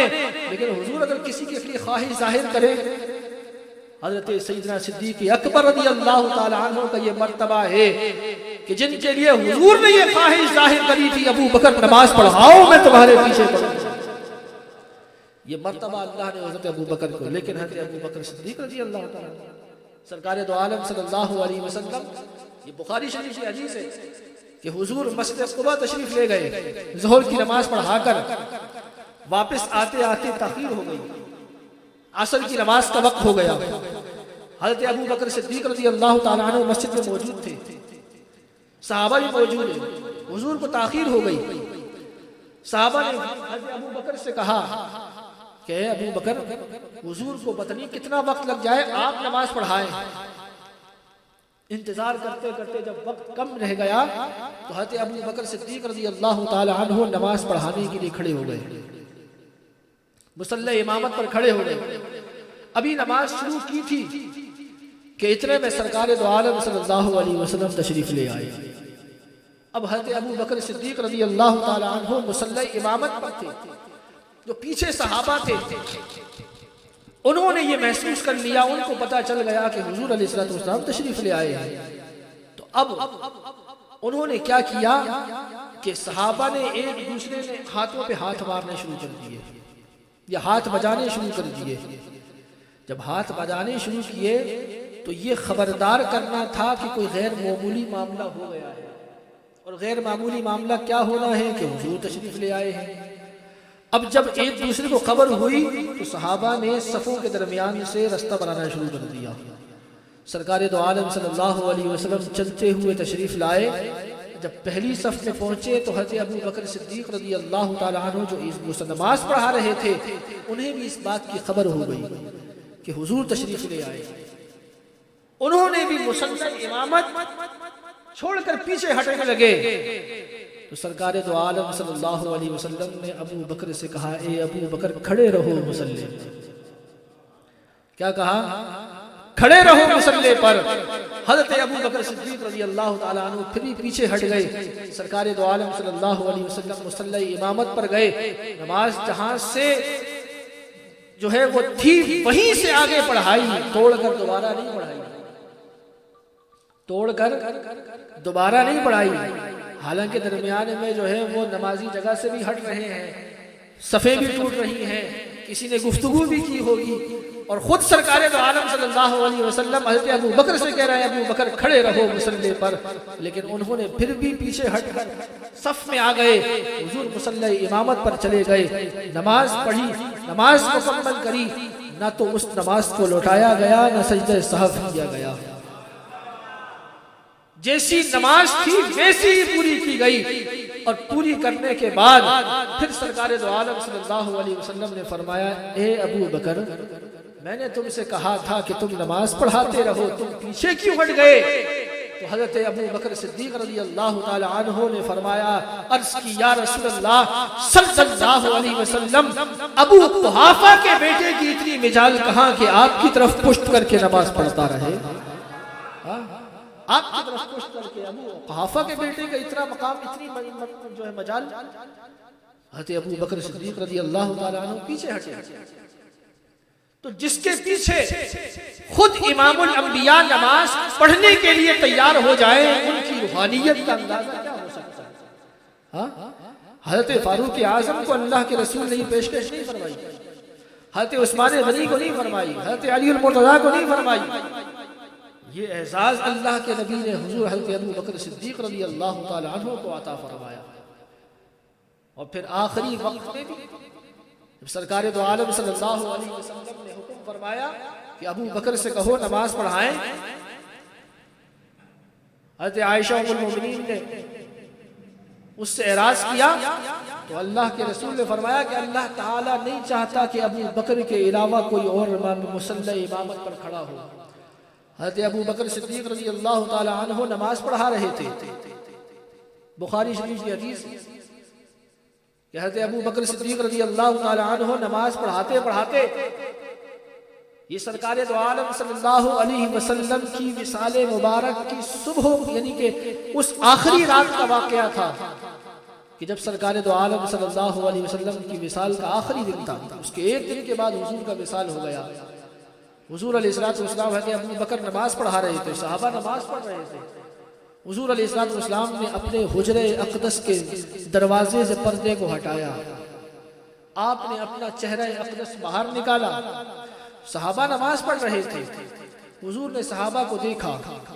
اب جب صحابہ نے محسوس کیا کہ حضور علیہ السلام کے حجرہ مبارک سے پردہ ہٹا ہے، تو وہ یہ محسوس کرنے لگے کہ شاید حضور حجرے سے باہر آ رہے ہیں نماز کے لیے۔ اب حضرت ابو بکر صدیق رضی اللہ تعالیٰ عنہ نماز پڑھا رہے تھے، صحابہ نماز پڑھ رہے تھے۔ حضرت انس بن مالک فرماتے ہیں کہ جب ہمیں محسوس ہوا کہ پردہ ہٹا ہے، تو ہم نے اپنے چہروں کو حضور علیہ السلام کی طرف پھیر دیا، حضور کی طرف پھیر دیا، اور وہ نقشہ ایسے ہی ہے کہ جیسے قبلہ ہے، قبلے کی الٹی جانب کو حضور علیہ السلام کا جہاں روضہ اقدس ہے، یہی حضرت عائشہ ام المؤمنین کا حجرہ تھا، اور یہی سرکار دو عالم صلی اللہ علیہ وسلم تشریف فرما تھے۔ جب پردہ ہٹا تو صحابہ کرام علیہ رضوان نے رخ پھیرا، حضور علیہ السلام کو دیکھنے لگے، سرکار دو عالم صلی اللہ علیہ وسلم نے صحابہ کو دیکھ کر مسکرائے اور پھر پردہ گرا دیا۔ صحابہ یہ سمجھے کہ حضور تشریف لا رہے ہیں، اور حضور یہ دیکھ کر مسکرا رہے تھے کہ میں مسجد میں نہیں ہوں پھر بھی یہ اللہ کی عبادت کر رہے ہیں۔ وہ یہ دیکھ کر مسکرائے کہ میں مسجد میں نہیں ہوں، یہ پھر بھی اللہ کی عبادت کر رہے ہیں۔ اور اس وقت حضرت انس بن مالک نے فرمایا کہ سبحان اللہ، جس وقت ہم نے حضور کے چہرے کو دیکھا تھا اس وقت عالم یہ تھا، ہم سب یہ محسوس کر رہے تھے، سرکار دو عالم صلی اللہ علیہ وسلم کا چہرہ اقدس ایسا لگ رہا تھا جیسے قرآن کے اوراق کھلے ہوں اور ہم قرآن پڑھ رہے ہوں نماز کے دوران۔ تو حضرت ابو بکر صدیق رضی اللہ تعالی عنہ، ان کی روحانیت کا، ان کے تقوی پرہیزگاری کا عالم کون اندازہ لگا سکتا ہے؟ حضرت علی رضی اللہ تعالی عنہ کا حضرت ابو بکر صدیق رضی اللہ تعالی عنہ سے کوئی مقابلہ نہیں۔ حضرت علی کا مرتبہ مقام اپنی جگہ بہت بلند ہے، حضرت ابو بکر صدیق کا مقام اپنی جگہ بہت بلند ہے۔ حضرت علی رضی اللہ تعالی عنہ کا اپنا فرمان بھی ہے، فرمایا کہ جس نے مجھ پر عمر ابو بکر و عمر کو جو ہے ابو بکر و عمر پر مجھ کو فضیلت دی، فرمایا کہ میں اس کو وہ سزا دوں گا جو جھوٹے کو سزا دی جاتی ہے، یعنی اس کو کوڑے لگواؤں گا کہ اس نے جھوٹ باندھا، افترا باندھا ہے میرے اوپر۔ یعنی ابو بکر کا مقام و مرتبہ اور عظمت بہت بلند ہے، ان کی شان بہت بلند ہے، ان کا مرتبہ بہت بلند ہے۔ حضرت علی المرتضی رضی اللہ تعالی عنہ کے خود فرامین موجود ہیں۔ یہ خامخواہ کی باتیں ہیں کہ جناب حضرت علی رضی اللہ تعالی عنہ جو ہے وہ اس معاملے میں افضل تھے، ابو بکر اس معاملے میں افضل ہے، جھوٹ باندھتے ہیں۔ حضرت امام زین العابدین کا وہ واقعہ میں نے پہلے بھی یہاں بیان کیا تھا کہ حضرت امام زین العابدین رضی اللہ تعالی عنہ جو سرکار دو عالم صلی اللہ علیہ وسلم کے نواسے حضرت امام حسین کے شہزادے ہیں، آپ کے پاس کوفے سے کچھ لوگ آئے، کوفے سے کچھ لوگ آئے اور انہوں نے آ کر حضرت امام زین العابدین رضی اللہ تعالی عنہ سے یہ کہا کہ اے شہزادے، ہم آپ کی خیر خواہی چاہتے ہیں، ہم آپ کی خیر خواہی چاہتے ہیں، ہم آپ کا ساتھ دینا چاہتے ہیں۔ تو حضرت امام زین العابدین نے کہا کیا ساتھ دینا چاہتے ہو، کیا خیر خواہی چاہتے ہو؟ تو جب انہوں نے یہ بات کہی تو ان لوگوں نے حضرت ابو بکر صدیق رضی اللہ تعالی عنہ، حضرت عمر رضی اللہ تعالی عنہ کے بارے میں الٹی سیدھی باتیں کرنا شروع کی۔ وہ ہوتا ہے نا کہ جناب ان کی مخالفت ہم ان کے سامنے کریں گے تو شاید یہ ہماری توجہ کا مرکز بن جائیں گے، یہ ہمیں اپنی طرف متوجہ کر لیں گے، لیکن ان کو یہ نہیں پتا تھا کہ یہ نواسہ رسول ہے، یہ شہزادہ بطول ہے، یہ ابو بکر سے کبھی بھی غداری نہیں کر سکتا، یہ کبھی بھی، اس لیے کہ یہ ان کی رگوں میں ابو بکر کا خون دوڑ رہا ہے۔ حضرت امام زین العابدین کی تو انہوں نے کہا کہ حضرت ابو بکر صدیق رضی اللہ تعالی عنہ کے بارے میں جب الٹی سیدھی باتیں کرنا شروع کی تو حضرت امام زین العابدین جلال میں آئے اور ان سے کہا کس کے بارے میں بات کرتے ہو؟ کہا یہ ابو بکر و عمر آپ کے باپ کے حق پر ڈاکہ ڈال گئے، فلاں ہے ڈھمکانا، اس طرح کی باتیں جب کی حضرت امام زین العابدین نے کہا کہ تم سے 3 سوال پوچھتا ہوں، 3 سوالوں کے جواب دو۔ تو حضرت امام زین العابدین رضی اللہ تعالی عنہ نے ان کے سامنے قرآن مجید فرقان حمید کی آیت مبارکہ پڑھی، قرآن مجید کی آیت مبارکہ پڑھی، اور وہ آیت کیا تھی؟ حضرت امام زین العابدین نے فرمایا کہ اللہ تعالیٰ نے قرآن مجید میں ارشاد فرمایا ہے کہ للفقراء المہاجرین الذین اخرجوا من دیارہم واموالہم یبتغون فضلا من اللہ ورضوانا۔ حضرت امام زین العابدین نے کہا یہ بتاؤ کہ یہ آیت قرآن مجید کی ہے یا نہیں؟ بولا ہاں ہے۔ بولا یہ قرآن مجید کی آیت کے مصداق تم لوگ ہو؟ کہا نہیں ہم نہیں ہیں۔ پھر کہا کون لوگ ہیں؟ کہا اس سے مراد تو انصار اور مہاجرین ہیں۔ اللہ تعالیٰ نے فرمایا ان فقیر ہجرت کرنے والوں کے لیے جو اپنے گھروں سے اور مالوں سے نکالے گئے، یعنی جنہوں نے مکے سے ہجرت کر کے مدینے آئے تو انہوں نے اپنا مال بھی چھوڑا، اپنے گھر بھی چھوڑے۔ کیوں چھوڑے؟ فضلا من اللہ ورضوانا، اللہ کا فضل اور اس کی رضا کے لیے۔ کس کے لیے؟ اللہ کا فضل اور اس کی رضا کے لیے۔ اللہ فرماتا ہے کہ یہی فلاح پانے والے ہیں اور اللہ ان سے راضی ہے۔ تو حضرت امام زین العابدین نے کہا کہ یہ آیت تمہارے بارے میں اتری ہے؟ کہا نہیں، ہے تو مہاجرین اور انصار کے بارے میں اتری ہے۔ تو کہا تم مہاجرین و انصار ہو؟ کہا نہیں، ہم تو اس زمانے میں تھے ہی نہیں۔ تو کہا یہ پھر کون لوگ تھے؟ کہا وہ جو مکے سے ہجرت کر کے آئے تھے۔ کہا کہ ان میں ابو بکر نہیں تھے؟ کیا ہجرت کرنے والوں میں ابو بکر نہیں تھے؟ کہاں تھے؟ کہا عمر نہیں تھے؟ کہا ہاں تھے۔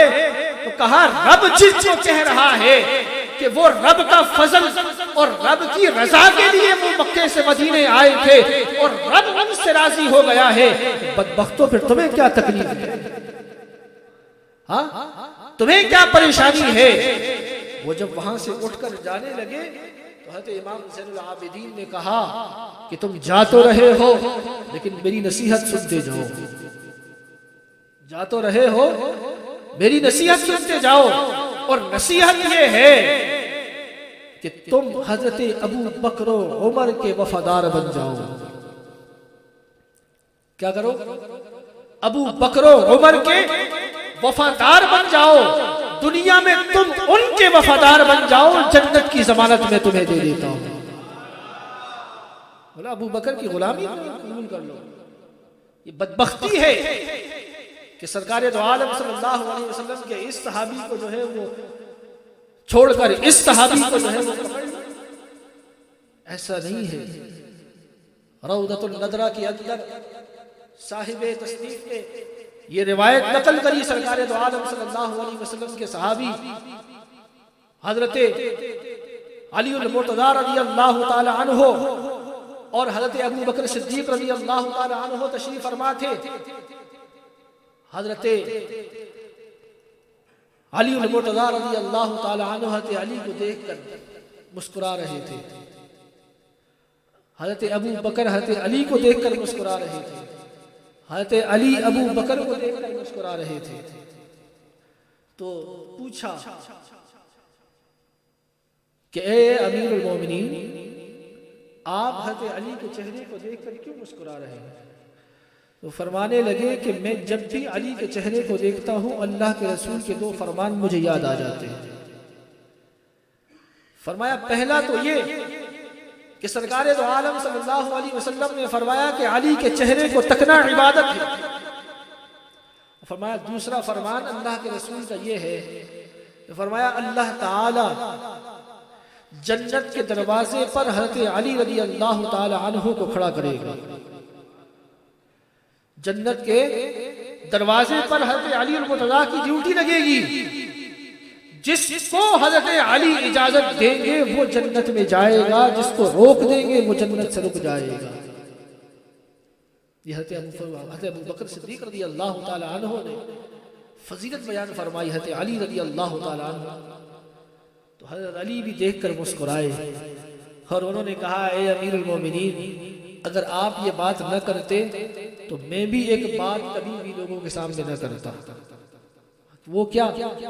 فرمایا مجھے بھی اللہ کے رسول صلی اللہ علیہ وسلم نے یہ فرمایا تھا اے علی، قیامت کے دن اللہ تعالیٰ تمہیں جنت کے دروازے پر فائز فرمائے گا، جس کو تم اجازت دو گے وہ جنت میں داخل ہوگا، جس کو روک دو گے وہ رک جائے گا۔ فرمایا اے علی یاد رکھنا، جنت میں داخلے کی اجازت اس کو دینا جس کے دل میں ابو بکر کی محبت ہو، اور جس کے دل میں نہ ہو موڑ دینا ادھر، چاہے کتنا بھی بڑا چبے کبے والا کیوں نہ ہو۔ ابو بکر کے دروازے پر آؤ گے تو علی المرتضی قبول کریں گے، نہیں تو لوٹا دیں گے جنت کے دروازے سے۔ اس لیے ہم کہتے ہیں کہ ہم در اور گھر والے نہیں، ہم حضور کے سارے صحابہ اور ساری اہل بیت والے ہیں۔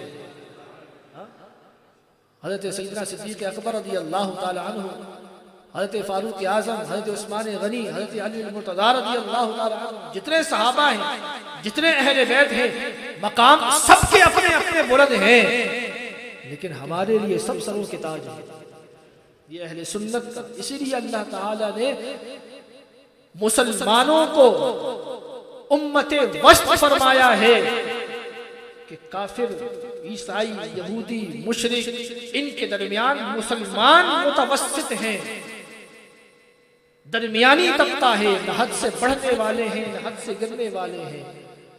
اور یہاں اگر مسلمانوں کے درمیان آ جائے تو دیوبندی ہوں، وہابی ہوں، سنی ہوں، شیعہ ہوں، ان کے درمیان اللہ نے اہل سنت کو وسط فرمایا ہے، امت وسط بنایا ہے، نہ حد سے بہت بڑھ جانے والے ہیں نہ حد سے بہت گر جانے والے ہیں۔